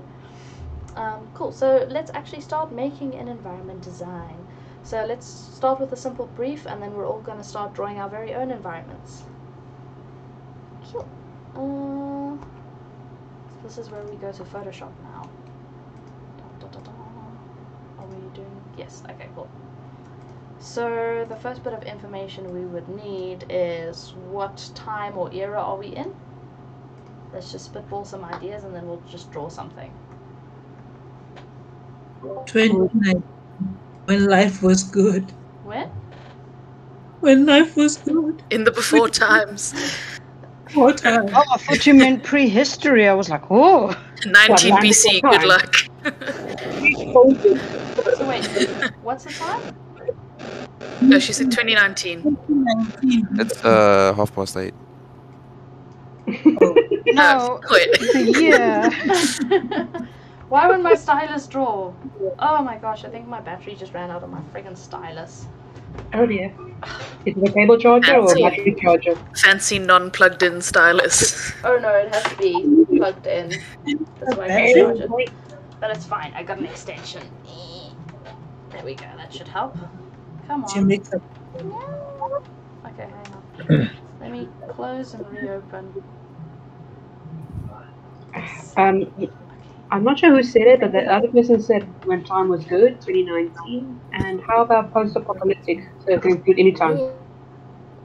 Oh, but you mean right now? Yeah. Yeah, petrol prices. Oh, maybe it's like so far into the future humanity has regressed. Oh dear. What feels bad? Elongated No. No, We it's think like human to grab. like phones are in museums. My stylus does not want to draw. So I'm trying to find my backup stylus. What are you doing? But it's not near. What? Just fell on its head as a baby and now it won't draw. Yeah, it's quite big. Typical artist excuse. Fell on my head as a baby. What about child services? FBI, open up! Thrown on my head as a baby. Oh no, this is so frustrating. It won't like draw at all. Have you tried changing nibs? I can try that. I just need to find the damn extras. Chat among yourselves. I'm gonna just go on a search real quick. Hey, Crystal, Turning it on and off. can you tell me about that beautiful abomination that is your profile picture? Oh, I just described myself to like an AI, and then it spat out that, and I was like, yeah, okay, that's me. So you have red hair and noodle arms. Yeah, I'm know made too of much. clay. You must be Italian. You got the pasta man treatment. Yes, all Italians are made of pasta. When they don't read.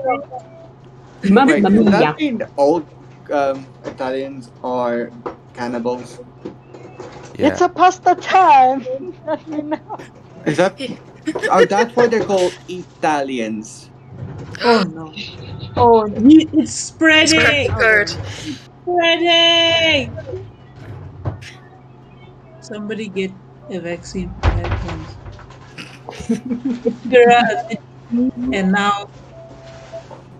Sorry, guys. Your punishment, Akelo. For what? Prime Minister. I've never. Are we now doing the drawing exercise? Right, Nisha? Yeah, like we're spitballing ideas, like when is this? I'm thinking like it's post-apocalypse, but it's like so far they've got museums with minions in that they think we're our deities. Okay.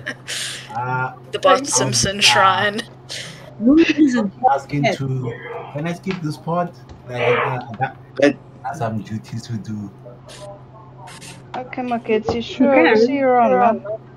Recent archaeological evidence has shown that back in the early 2000s and 2010s, people have started to become yellow for some random reason. Some were born with only one eye. To this day, we have not found any fossils, so scientists speculate it might be a myth. You can go into the encyclopedia. Well done. That was a disaster. Well done.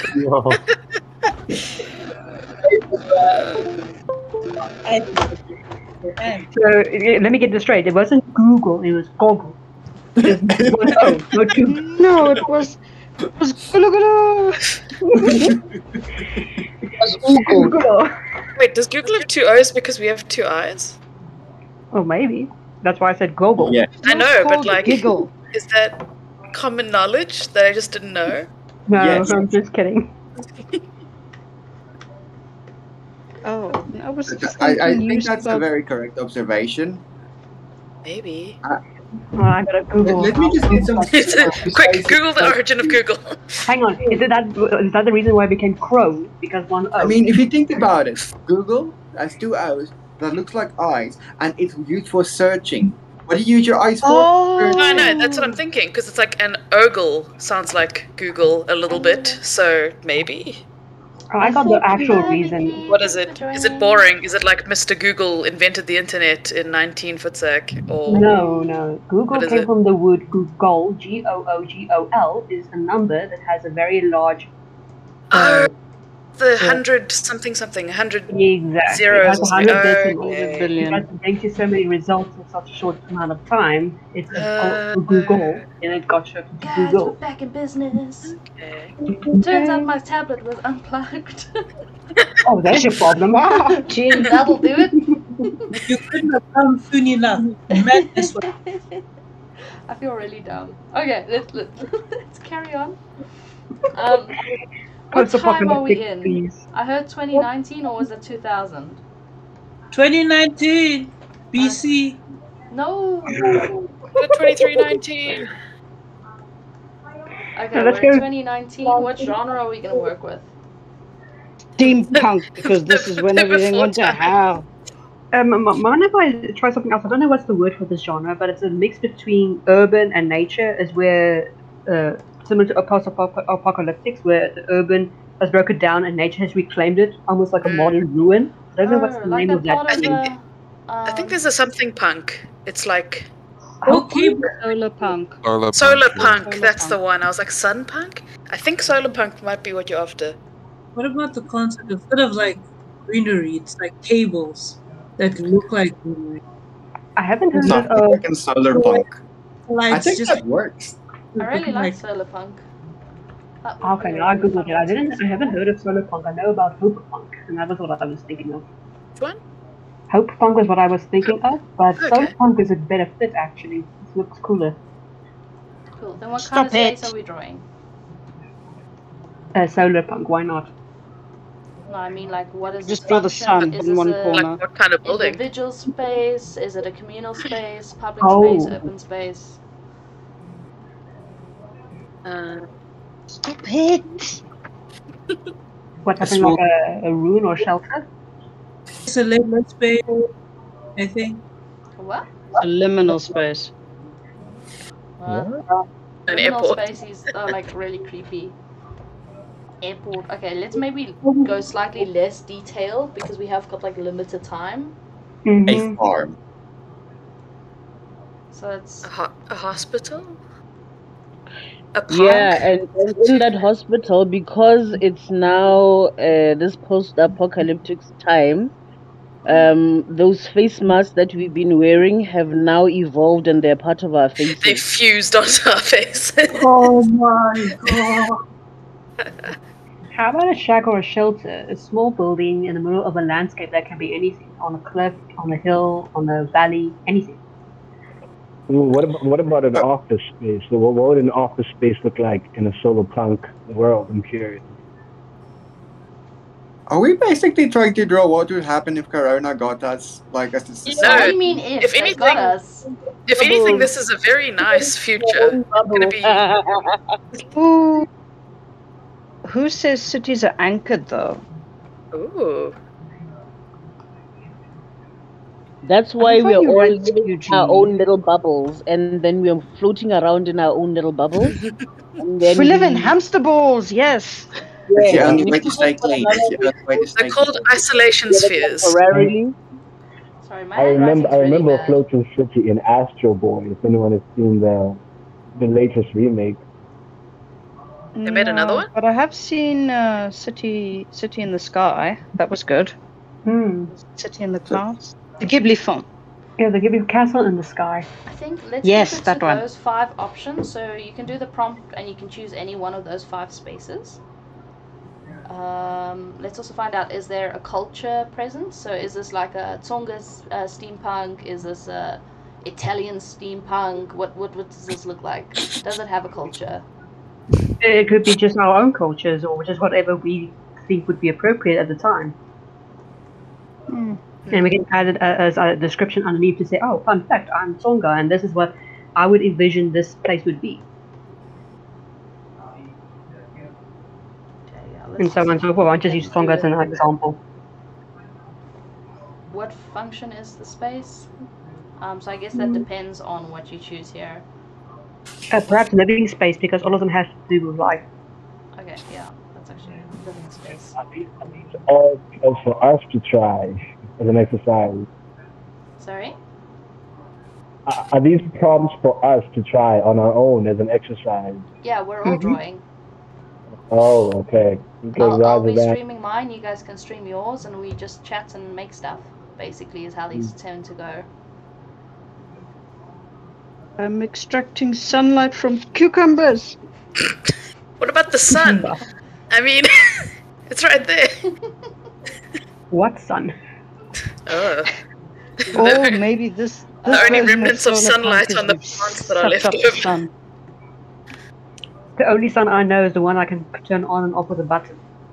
Isn't solar punk supposed to have a sun somewhere because it's solar? Yeah, we were just messing around, yeah.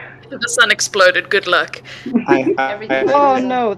Legends say the sun powers the planet. We suck it up like in Star Wars. It's a vacuum cleaner.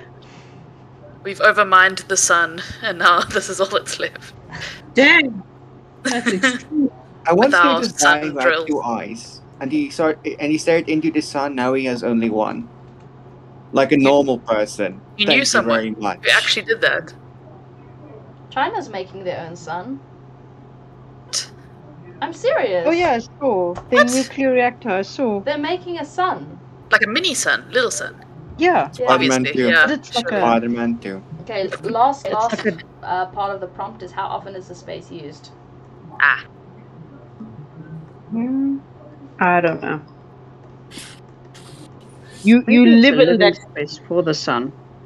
and then depending on your emotions, it grows bigger or smaller. So some people might have like a big bubble, and others might have like a little, like a fishbowl around their heads because their egos are just sucking everything up. I feel like the extroverts would have the smaller spaces just because they can physically get closer to someone else then.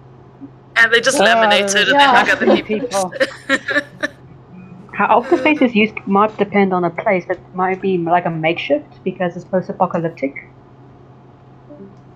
Okay, I'm gonna post this as a prompt. Let's get going. Thank There's you. the event chats. So Jean, I know you're right-handed. What? You're right-handed from the way that the letters were tilted. Yeah, I've got a really weird way of writing. I actually find it more comfortable to literally write like Oh, I'm not up the judging, I do page that like too. this. What's wrong with you? I don't know. It's Are just you more sitting comfortable. diagonally at your table? No, it takes one to know one. I write that way too. I'm looking straight ahead. I've just always written like that. It's more comfortable. No, it takes one to know one. I know how to write because I do that. I think you secretly want to be a lefty. No. Well, I have actually tried. I've practiced like drawing with my left hand, and it's really hard. It's really hard. Your left hand is like a time capsule. Today. Okay, there's the prompt. Yeah. Will the notes that you've done for this thing be put somewhere? Because I came in really late. I don't know how much you guys covered. Could I see those notes? Yeah. Let me pop them on right for you right now. Yay! Do you? Your left hand is like a time capsule. It brings you back to when you were a kid with your drawing style. What's the time capsule? Your left hand, because the hand is not used to drawing, so it takes you back to when you were in kindergarten. You're trying to work on your motor functions. Yeah, it's a weird sensation, but it actually is that. I sit there, I'm like, why is one hand useless and the other one can do so much? Hey, it has its uses. In high school, I needed children's drawings, and I didn't want to ask a kid to draw, so I just used my left hand. Genius. I think only right-handed people have one useless hand. Left-handed people have to adapt and have 2 good hands. Were you forced to write Yeah. right-handed? That sounds like a left-handed thing to say. No. Methinky does Heston's protest too probably much. defensive. Yeah, we're stuck in a. It was really out of left field there. Hey.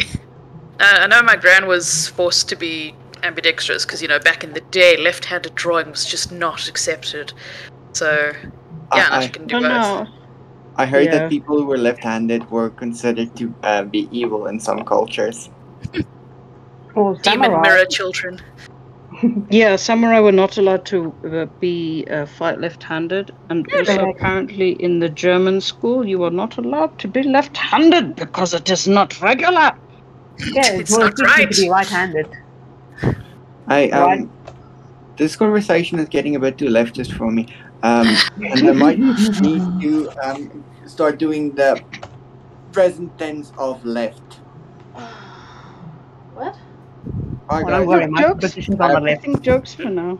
I'm Yeah. mildly confused. I have work tomorrow early Ah. tomorrow morning, and I have to go now. But thank you Ah. very much. Okay. This Good it has luck. been awesome. Bye. Bye. Bye, everyone. Yay, have fun. Okay, so I've decided I'm gonna go with a farm because that just like really appeals to me, and I'm thinking I'm gonna do like a front porch looking out onto the farm. So I'm an abandoned home. Sounds fantastic. I'm still calling What's this game. Parmesan Italian? Paisan. Parmesan. So in other words, like Parmesan there's Italian. a peasant life. Parmesan Italian. Got it. It is a cheese farm. I'm gonna make one of the mountains do this. You know? We'll have a mountain, an Italian mountain. Parmigiano. You know there's a meme about a hand making that circle, right? It's not actually in Italy, just all the Italian farmers migrated towards this mountain. A pilgrimage. Oh, shit. Okay, so I'm gonna have like a old front porch. Actually, I want to make this porch a lot bigger.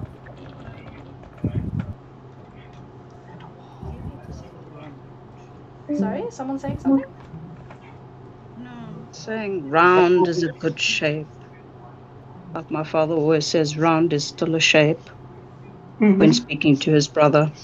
Oh, that's mean. I love you, Dad. Yeah, I because was honestly waiting for him to say something the other day when I saw him waiting for you. He was just like glaring me down, like, oh god, here it comes. No, but that's his normal. That's his happy face. That's his happy face. He always looks like that. I still can't believe the first He's time I met grumpy your at dad, I worst. haven't even introduced myself yet, and he was insulting my car. Why is everyone always macking on my car? Maybe you should get a different car, Genie. It drives, guys. Does it? It does. Barely. Just not if it's wet. Barely. About the right Are we doing an outside or inside, or is that choice? That's up to you. I want to do the front stoop of an old farmhouse, so I'm gonna... I think it needs chickens. Steam chickens. Oh, Kira, I'm gonna send you a picture. Actually, I'll send it to them. I don't know if anyone's interested. So I recently cleaned the rugs in my house because it was filthy. And I can tell today a hen snuck in and thought I wouldn't notice because the dumbass decided to shake after her dust bath. So you can see exactly where she was standing because it left the perfect negative of her feet. The perfect crime. Oh, where will I put it? And it needs goats. I think every farm needs an asshole. If your farm doesn't have an arsehole, it's you. Maybe if we had a goatee. Oh god. Guys, it's painful. I guess this is what I get for like working from home, hey? It's bad. Being lambasted on your own chat. You know those memes with the character progressively having their head more and more caved in and drooling? No, but it sounds hilarious. That's what I feel like. Oh, I missed you today, Jean. What were you throwing? Sass and shade. But not hands. I think my farm dude was also like a tinkerer, so I'm gonna have like a old workbench there. We'll have his rocking chair over there. Single old man is what I'm thinking. There's only one chair for you. Get off my lawn. But he friendly. Don't up this man. I was hoping he was one of those who sits in his rocking chair with a shotgun and Oh just no, he does that as well. threatens the neighborhood kids. How much time do we have to complete this prompt anyway? Because I feel like this requires some planning. Oh, no, as much time as you feel like. If you don't finish tonight, that's fine, but just post like a work in progress so we can all like have fun together. Yeah. And it be sketchy. Yeah, the whole point of these events is just to like, one, hopefully give you guys more information. Yeah, Trickster, I am doing the full plan. I have not watched Arcane though. Okay, so no pressure. Why? Why not? I have a life. I don't have enough free So time. good. If I want to watch a series, I want to dedicate my full attention to it, and I literally do not have 3 hours. Get your attention. Great. Dude, I woke up at 4 o'clock this morning to start working. Like, which hours am I gonna sit and enjoy stuff? Why? Ew. Oh. It is solar punk, so it needs a sunflower. I just googled the word Photoshop instead of opening it in my tab, so you can tell what kind of brain function I'm working on right now. What next? Google, draw me a landscape. Oh wait, it's already opening. Oh yeah, you can tell Google to do things. Yeah, just press the background button. Yeah. I'll have the door. Use the AI.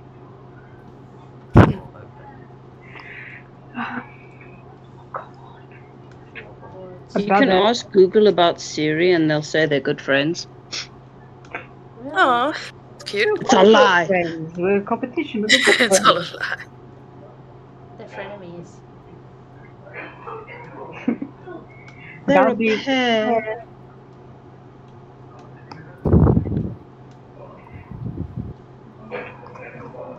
About the right-handedness in high school, my book used to be sideways.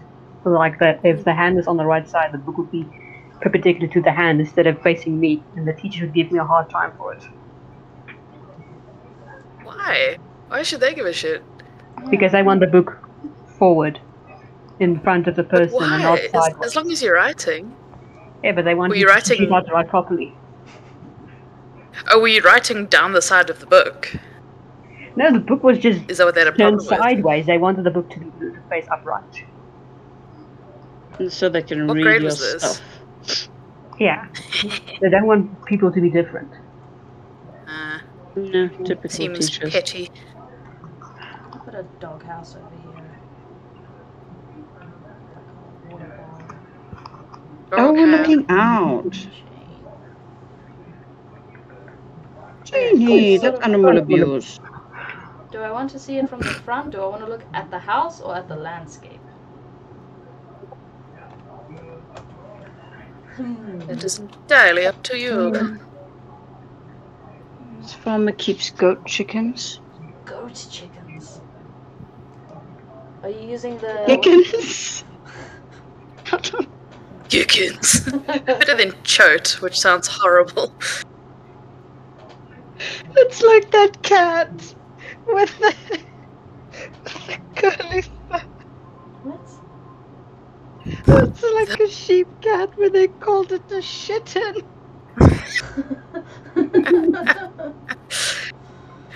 Oh. Oh, but cats with curly fur look really weird. They do. It's a shat or a shitten.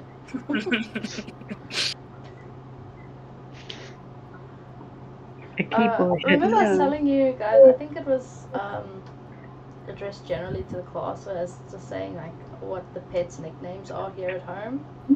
And the one cat's nickname, basically his name now, is Shithead. I forgot that was actually also started by one of my roommates at one point. Kept calling him Shatheed. Shatheed! We use that. And I couldn't figure it out until she actually wrote it out. I'm like, oh, yeah. Oh, you're insulting me and my cat. Oh. That was an No, old it's meme. like cats. Hmm? I did not know the meme at that time, so I was betrayed. I think it was a Vine, actually. Oh yeah, it was. Yeah. Vine. He They was were like, good. They were much better than the TikToks. it was like when you get to a student's name that you can't pronounce and looks at it, says shithead, and he's like, shithead, and she's like, I'm called Shatheed. And it just went from there. Oh God, my name's Shatheed. Oh shit. Like the Dasher. Oh, damn it. I keep running into this problem with landscapes. I can make one landscape, but I can't make the one I want. How on earth? I'm just, in case anyone's wondering, I'm busy starting to draw a grid.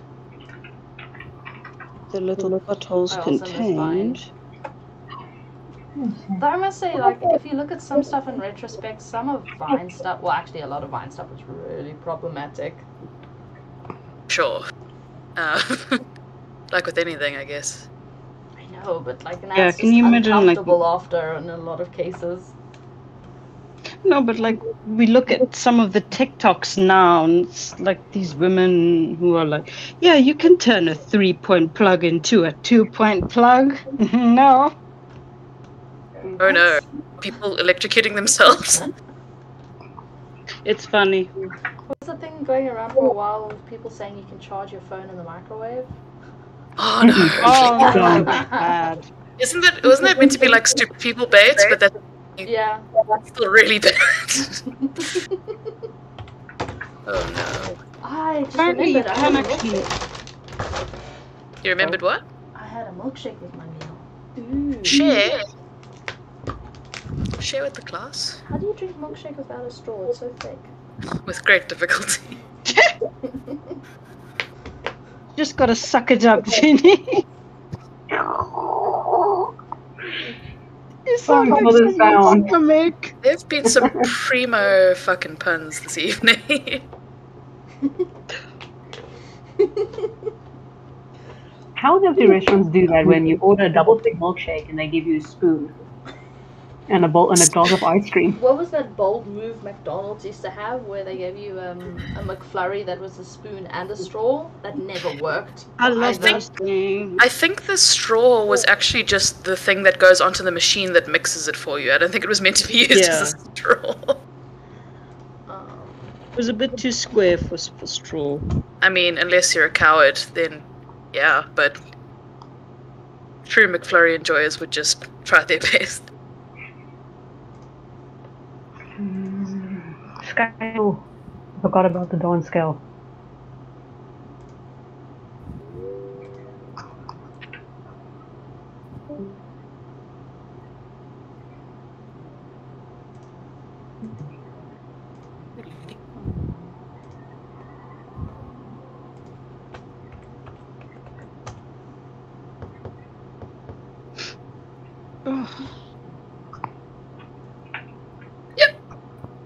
Wow, are you right?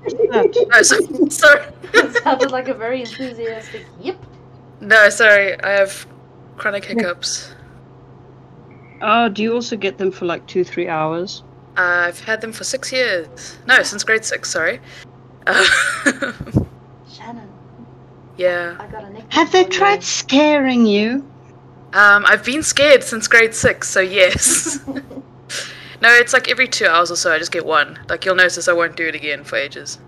It's very strange. I got a nickname for you, Shannon. Is it hiccups? No, I'm gonna call you Alpa. You know, yep, yep. Oh no, gee. I don't understand. Yep. Wait, what? Arthur? I watched Alpa from Avatar. Appa.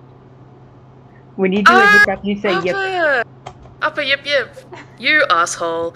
And yet, it really fits. Okay, what kind of view do we want? Do we want something like this, where we're looking at the porch? Or do we want to look off the porch, like... I'll lean into this one, I'm not too sure. But in all honesty, I haven't tried this. Wow, that is pixelated. In all honesty, I've never done landscapes properly before. Only done them as an excuse to put something in the background. Yeah, me too. This is really hard. Nah, man, flat color. Alright, the fastest thing for me is just flat paint, so I'm not going to even Color is bother with details. underrated. I think I'm gonna go with the first kind of a view. Slightly far out. Let's see, how do I do this cube?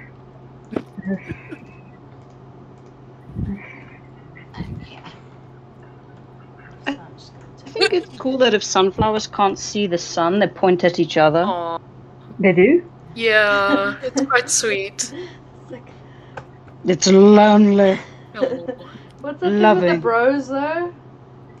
Bro, you're my son, bro. Yeah. Bro. Was it something like that? Yeah, like, bro, look at the sun. Looks at him. You are my son, bro. Bro. Bro. Was that the dragons? I can't remember what it was. It's so wholesome and funny. Aww. Bro. Did you draw that grid and then just perspective tool it, or? Yes. I just warped. How did you get such equal lines? Shift. A deal with the devil? No, I mean just equal line spacing. Oh, practice. Yeah. A deal with the devil it is. I got my vanishing points. Freaking sticky keys is activating from all this shift. I hate You actually have to go into the settings to sort that stuff out. I hate those things. I killed it with fire. I had a computer game that needed shift a lot, and every now and then it would be like, Lulu, you want sticky keys? I'm like, I've never wanted sticky keys in my entire life. Go away. Don't even know what those are. It did it again. What's this purpose? Damn it. Disable keyboard shortcut. Yes. I'm hacking my own system. Let's do this. Hacker man. Use sticky keys. Off. Thank you. Okay. Painting. What movie was that from again with Hacker Man? Hacker Man. Was it called Hackers? No, it was like... Hacker Man. It had like Triceratops. Like a cop who was also a Triceratops. So what I know? Oh, Kieran, you must know it. You want to run that by me again? No, that one of my favorite lines is he runs into like this warrior woman. It's like, what time is it? Like, what era is it? She's like, it's 10,000 BC. He goes, oh, that explains the laser raptors. Oh, it was this Hammer Cop. Oh, Kung Fury. Hammer Cop. It was Hammer Cop, I'm sure it was that one. I think my friend showed me a couple of those videos in university. Genie! I'll start coughing in a second. It's like the story was made up by his 10-year-old and he ended up animating it because he's a professional animator. Okay, but like, no, it wasn't kids animated, have it was some live weird action. ideas. Oh, then it's not Hammer Cop. That Kids have sounds some weird amazing, ideas though. floating around. Oh yeah. Isn't that What Kung is Fury? that? It must be I can't remember, but it was Yeah, just it is some funny Kung Fury. shit. Okay, I need to watch it again, but yeah. What you need to watch is Arcane.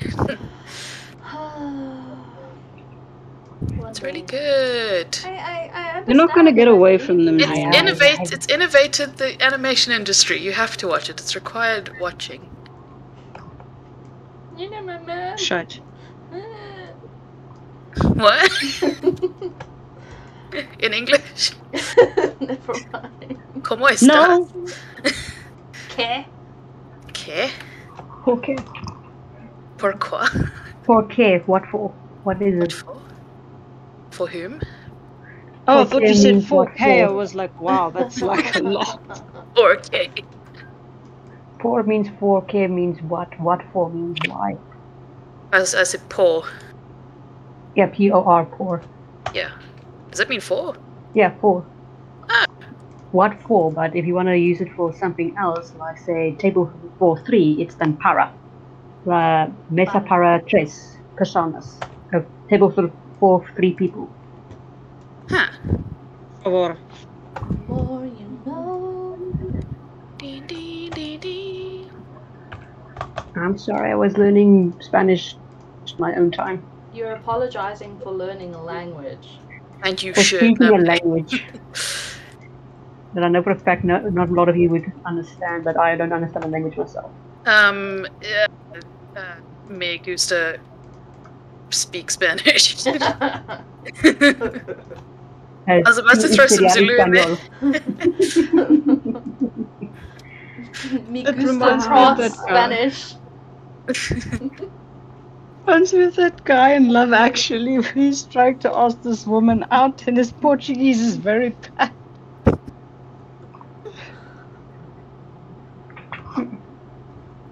Hey, Miss Dunkin' Donuts 2003. It's a man looking for you. Trickster, what do you mean when you say you're on borrowed time? Like, are you supposed to be doing work, but you just having fun with us, or what's borrowed time? The definition, or does... Oh, I meant what the definition of borrowed time is, and I was like, no, it's much sadder than that. What do you mean? Okay, so now that I've put my McGriddy down, I'm gonna start exploring my space. Grid McGrid face. Yeah,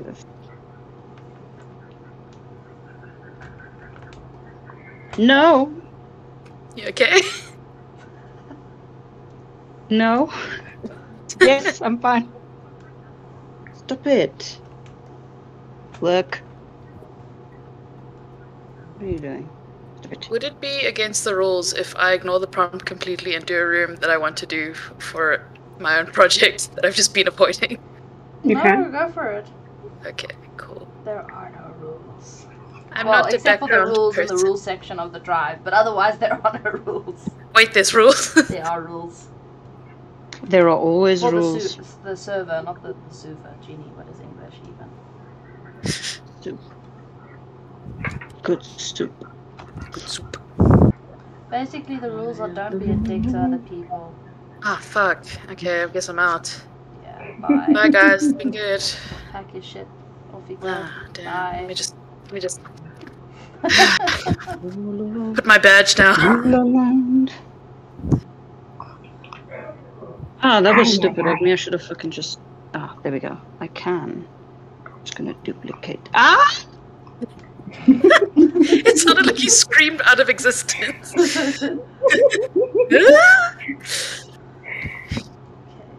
Is she dead? What happened? They vacuumed me.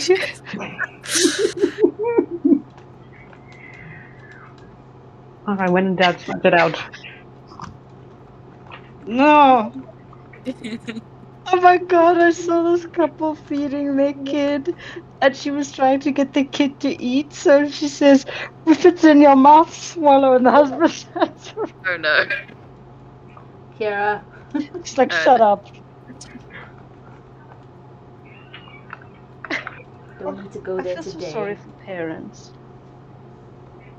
Just in general, Parents are or... sad beings. No, I mean, you're taking care of a small human being. I mean, well, I suppose congratulations if that's what you wanted, but it's sad. Why? It's a whole human being you can mess up. Oh, you I don't disagree. I'm just wondering why it's sad, though. It's more stressful than sad, it sounds like. I saw this video, it was like a YouTube short thing where it showed this family with 2 kids and was playing this uplifting, almost nostalgic, melancholic song. Don't ask me how that combination works. And then at the end, it showed you the family with the 2 twin babies left in the car. And then the little caption comes on saying that the dad dropped off his kids at the kindergarten. He dropped off the oldest, and he got the twins. I remember. He forgot about the twins. And he left them in the car, and they passed away in the heat. Oh, we don't need that kind of depression now. I saw it today and I read today. That made me so sad. It was called, like, invisible infant syndrome or something. You just forget they're there because they're so quiet. Yeah, but what infuriated me a bit is how the song... On the first watch through, I was so confused. Like, why do they play this cute song? Was this some true story about this family overcoming a hardship? And then they say, no, they're dead. Like, what? And why are you playing the song? Yes, they put this shitty little, like... Yeah, it's like, oh, let's make it cute for the babies. Yes. Ah, no, yeah, super disrespectful. It was. Did you see it on YouTube? Yeah, it was on YouTube. It was a YouTube short. Yes, it popped up as well. We're all just getting fed the same YouTube, apparently. Yep. We're all the same brain in a vat. Rule number 1 in digital art, don't zoom in, zoom out. I failed step 1, now what? Try again. Ah, damn. No connection. Subscriber you have dialed cannot be reached at present. Please try again later. Please try again later. Why is it that sometimes people phone you and then you miss the call and you phone them back immediately, but they've thrown their phone across the Pacific and you'll never hear from them again? Take it as a sign. My poor dad. The dad does that. No, this is the weird thing. It's not even his fault. He called me and I missed the call and I tried calling him back and the phone gave me the boop, boop, boop. And I was he trying to call you? No, I'm on like hold. a bomb. No, it's like the whole tone. I was like, all right, I'm on hold. He's calling someone else, and it took a long while. So I thought, all right, I'll end the call and call him back in a few minutes. I waited, called again, same thing. I was like, all right, still calling, so I'm going to end the call again. And on the third time, I hear it again, and then this time he answered, and he was very mad at me because what actually happened is the phone was ringing, and every time he tried to answer, I'd end the call, and he would go back to sleep, and I was calling him and waking him up. Oh. It was the network that was messing up. I couldn't tell if he was on hold or not. I hate it when you phone somebody, you both like phone back and you sort of put each other on hold. And then you're really on hold. Yeah. What kind of holdception is this? Just swearing at each other. Phoning again. Story does not hold water. Oh, you remember how Flick from the Gestapo in Alo Alo, Jeannie? I will say this only once. No. I can't actually remember too much of Alo Alo at all. I don't know What going on in my happened? brain.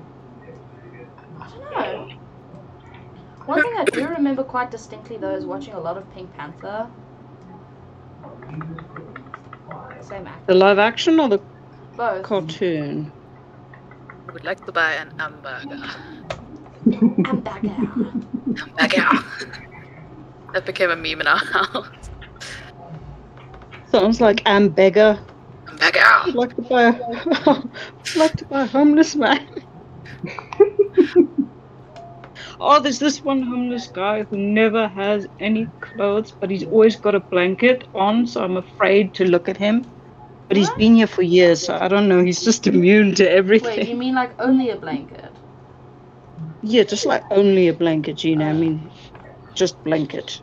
If the wind blows... Everything goes. There's this lady but also like... You were saying, sorry. No, I also don't want to make him mad, because what if he has to run or something? What do you mean? Why would you make him mad? I mean, like... I don't think he's all there. Do you think he's gonna jump you? He's gonna like just start running at you, sans blanket. Yes. But he's always got this clear, you know those old milk bottles? It looks like chocolate milk. I don't know what it is. Don't want to know what it is. There's this lady that lives in our town, this homeless lady, and she's known to talk with herself. No matter if anyone's around her or not, she would just be constantly in a babble. And she would have clothes and food and drink. You can tell that people are donating things to her and helping her out. Then one day my mom came to visit, saw the lady, and she said, "Oh, shame, let's get her something." I was like, "Don't." She's like, "Why not? Are you cruel?" I was like, "No, I'm not cruel. People are already taking care of her. I don't want to give her more reason to be begging on the street because people's going to take care of her. In fact, I would actually prefer that she would be at the shelter where she can take care of herself. But instead, our people are taking care of her while she is begging on the street." Those shelters are shit, though. Yeah, I know, people steal a lot.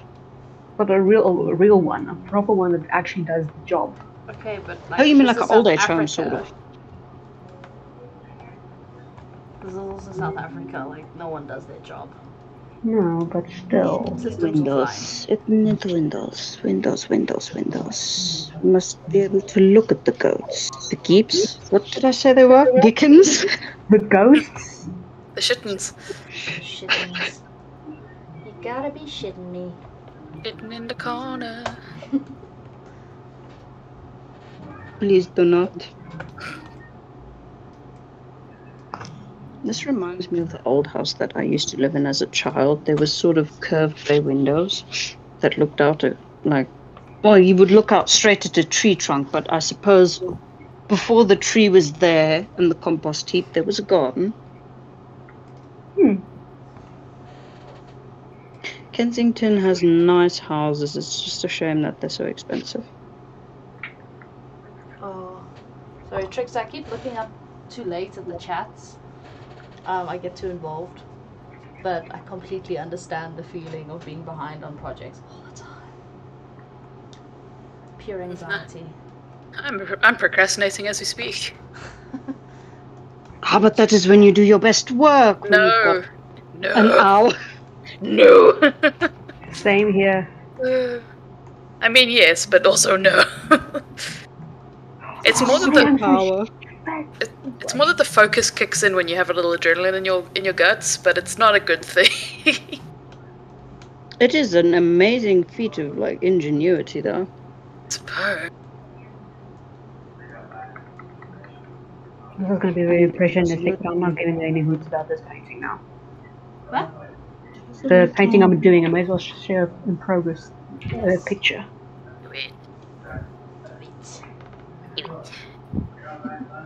Have you seen those who things does that remind me of? It's from, what's his face? Palpatine, I think it was. Have you seen the thing where they like just come up with different phrases for it? It's like, do it, misconstrue it, stew it, brew it, chew it. Where's that from, though? Star Wars. Oh, yes, you're right. Palpatine. Do it. Where do in progress pictures go in general chat, right? Yeah. Okay. Okay, we'll post mine too. Ah, stop it. I'm sorry, Jeannie. I know you like animating, but I'm starting to hate TV paint. Oh, you just started it, shame. I know, but like before you started to help me, because I have this thing, I want to try and figure it out before I go and bother someone. So I was sitting there and I got so upset. You know, like when you're almost in tears, you're just like, just speak then. I'm trying to learn Toon Boom at the moment. Yeah. How's it going? Their tunes booming? They were, until I accidentally broke something, and then I was like, I actually know nothing about this program. So I found an 80 video long tutorial series, which I'm getting through. Oh, please share a link. Sure. Please do, because I tried doing it too, and then I ended up messing something up. And like basically the pictures just froze, and I couldn't add new frames. My pictures just stayed on the screen where it should be vanishing. I deleted a dude's leg on one frame, and it affected his entire leg, and I was like, oh no, what have I done? I was trying to understand why the brushes wouldn't appear on TV Paint, and then I realized it's because you're drawing on frames that don't exist yet. Huh? Yeah, because in order to get the frame, you have to draw, but the frame doesn't exist, so the computer can't show you the brush. So you have to create a frame before you do anything. Yeah, but you have to create one. You have to draw one, but you can't draw one because it doesn't exist. So it doesn't auto create one when you draw. It Is that does what you auto mean? create. It It depends on the behavior you select before you start drawing. Yeah. Because the frames have different behaviors. They can say set it to hold or whatever. Like a whole bunch. Back in my day, we had one frame. It was a piece of paper. We just drew on it. No, but like that's my None of these argument. old frames you whippersnappers are using. Like I can't draw on paper that isn't there. Stop it. Sounds like a very existential question. I cannot draw Is on the paper that isn't there? there. Is it? Oh, I got the answer. not? You know, if the tree falls down and no one's there to hear it thing. Yes, Well, it does make noise. I hate that argument so much. Well, It does make noise, and the other They trees. actually took a branch out the other day. You took a what? They actually managed to break an entire branch out of one of the trees. How? Oh no. Like they ripped it up. But who? The woodpecker made holes and made the branch weak. Oh. The whole branch I just only came caught bits crashing of your down. sentence. I Oh. thought you were like, they managed to take a whole branch out. And I was like, who? The government? Yeah, Like, same. okay. The only working branch. Hey. Jeez, you're so fast.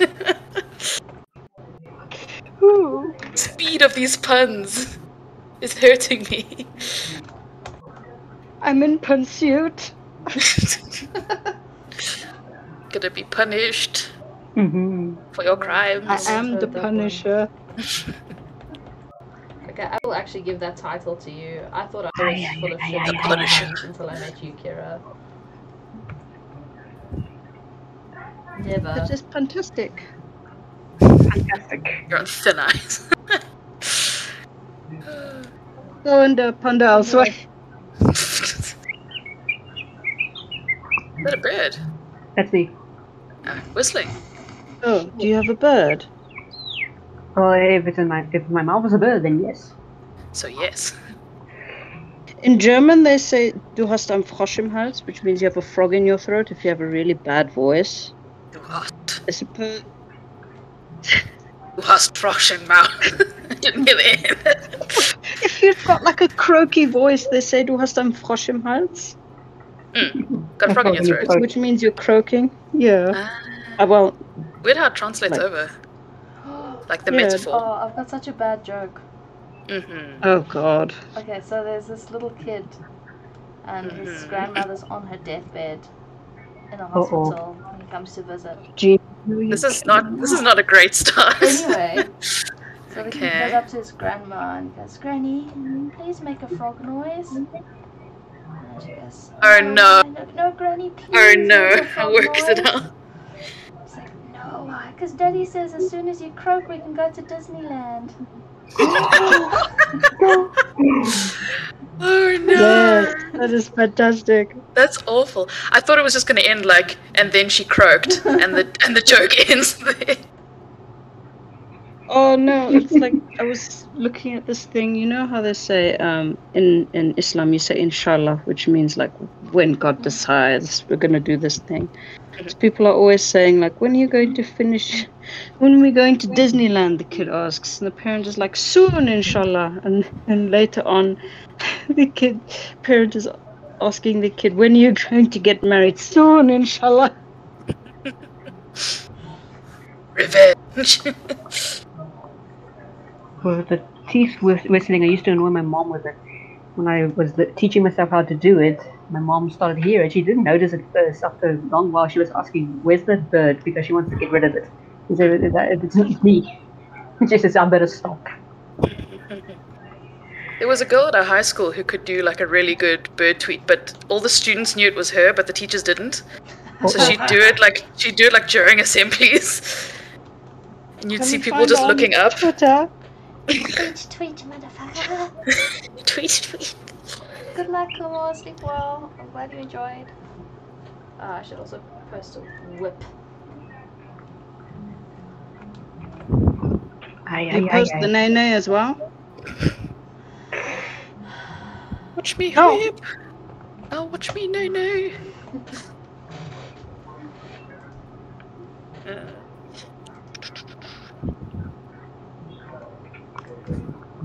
Hey, music box.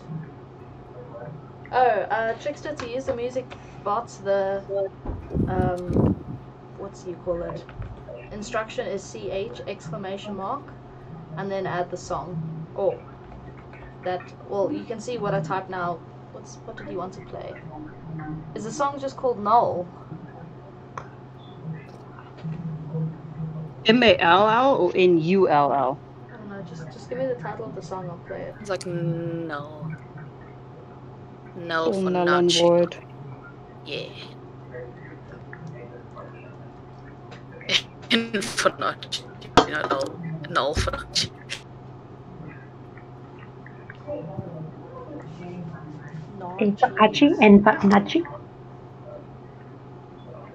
Okay, the new Photoshop just auto like properly sizes. That's cool. That's cute. I was pressing shift this whole time, like, why isn't it working? Yeah, you have to shift is for when you want to like. Oh Sorry? dear. Shift is for when you have to. But squish the thing. Distort. Okay, you'll have to put down. I forget how you can. I think if you go right to the top of the chat, there should be like commands for the. You can turn it down on your own thing. Just right.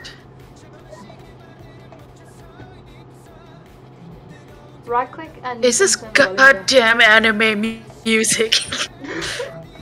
I just gave it a random instruction. Jeannie, your taste is showing. I did not choose this. I tried to do a thing. Oh, you. Gee whiskers, that scared the hell out of me. The head. What's the rest of you? Yep. Okay, there's the bottom. Hang on, it's just the body now. You guys can use it. I'm just gonna tell it to stop. I love how dramatic this bot is, though. Yeah, that bot was loud. It just goes, destroyed the player and left the voice channel like a really bitchy little kid. Yeah. It's like, fine, I won't miss you. Go away. But you can play again, I fixed the volume. No, we need an actual song. How about Porter Robertson's Shelter? I mean, like, you can type it. I can type it. That's not been an hour yet. We're gonna use it like a Roman I thought candle. you called her Arthur. That was weird. I thought you called her Arthur. I was like, what? Arthur. I have a name. Sir Arthur Pendragon. You wouldn't know Arthur from Martha House. Sorry. Gotten some more. Genetic. I like the house, G. It looks good. Thanks. Well, thanks. I don't like the rails as much, though. I'm gonna keep the rails. The railing? I was putting an arm rail, No. but I realized it looks shitty. Oh. No. You could put one behind the doggy house to push it forward if you like. What's wrong? If you want to put railings, you can put one behind the doghouse and on the other pillar, so you can. Yeah, what I was saying is at first I was doing these guys going down the stairs, but they look terrible. Yeah, I know what you mean there. That would make a weird angle, but one behind the doghouse might help push the doghouse forward. Yeah. Unless you want to do shading to help that. No, I'll do the first idea. Let's Okay. stick with the good stuff. No. How often in architecture do you have to think, this looks a little bit too much like a dick? Because I'm running into that issue. A little too much like a what? Oh. Like a dick, because I'm running into that issue. Oh, Jeannie got such a nice dog design. Oh, the dog Where's house. the dog design? Is this where your pug lives, Jeannie? The one with the funny shaped head? Oh yeah, funny shaped. I'm gonna keep it though. Sure. No, so it's not that I own a dog or anything. So I'm busy with a project and I got a few people designing on it. And one of the designs I got, I needed a pug made. And the design I got is perfect, but the pug literally looks like a penis. Oh no. Like, can we see it? Oh, let me find it. It's awesome. Hang on. Give me a minute. Penis pug. Okay, fine. This is a carpet. Penis pug. Do do do do do do do. I'm just popping it in general. There's the pug. Oh dear. I don't know, that just looks like a bug. Focus on the neck folds. Oh no. I think that's where the problem is. I don't think if you'd said it that I would have copped onto it though. But maybe. You haven't been on the internet long enough.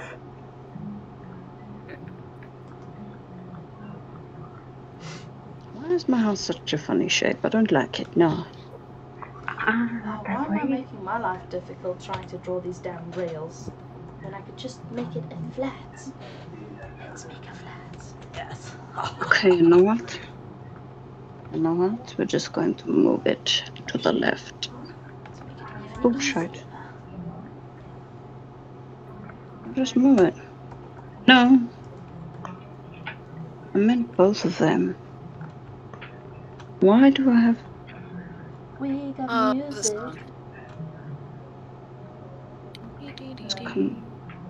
Come on.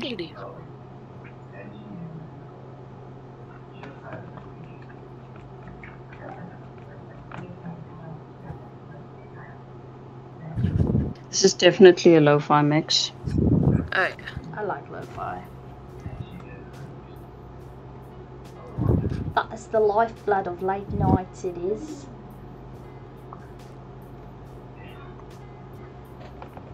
Or should I just do one super? Okay. It has pot plants. Yes, plants. Yeah. It's like a Bond villain. Yes. Has pot plants, money pen. Oh wait, that's Bond. That's Welsh Bond. Welsh Bond. Was he Welsh? Bond. Welsh Bond. Welsh Bond. Oh, Welsh. From the Welsh division. Everything is like farm themed. So going to like a sleazy nightclub where all the chicks are, you go to the barn dance. The barn dance. He like slides up next to her in a line dance. I don't know enough about Welsh people to know if that's accurate or not. No, it's not. Okay, that sounds like Southern Bond. No, I thought like... I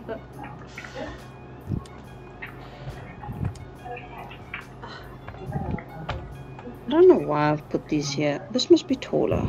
Ah, yeah. Definitely. Lacking in height. And all other things.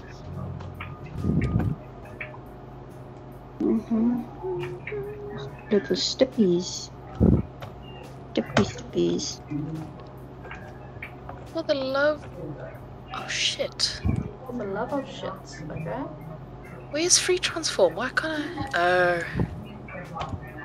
You wily bastard. Okay, there we go. Don't start yawning, yo. He'll drag us all down with you. Oh, you got me. Resist! Too early for that. Reverse. Reverse. Resist. Like the Beatles.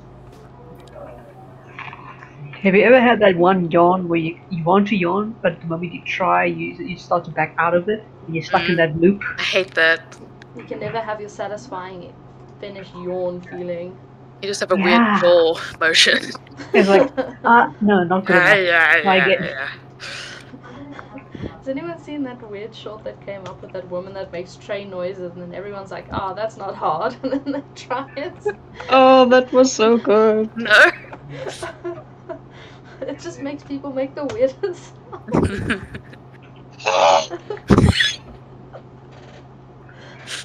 The fuck? It's like that. But it sounded way worse. Oh yes. Fuck, having a perspective. It's so long. How does one perspect?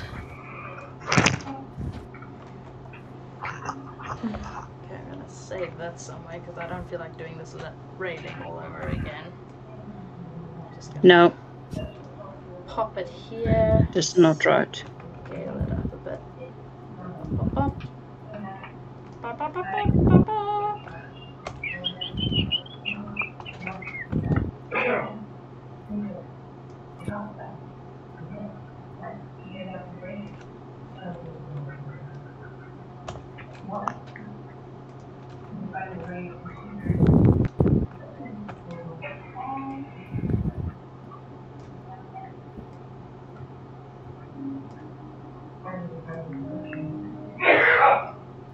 Bless you.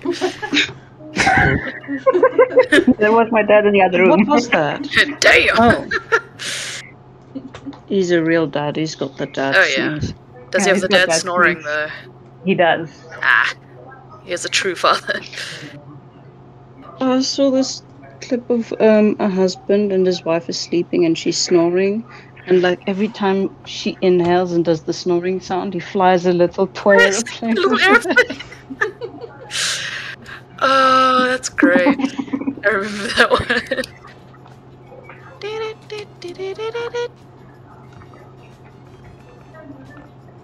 Oh, I thought you were singing the Nintendo song. I was singing whatever song is playing. What Nintendo song? Did Oh, the Mario song. Yes, sir, Mario. It's a me. It's a me, Mario. A really sad Mario. scene where he has to like coax Peach down from doing something dramatic. He's like, no, baby, What?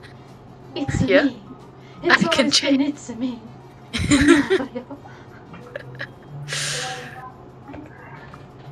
Does Photoshop have this button?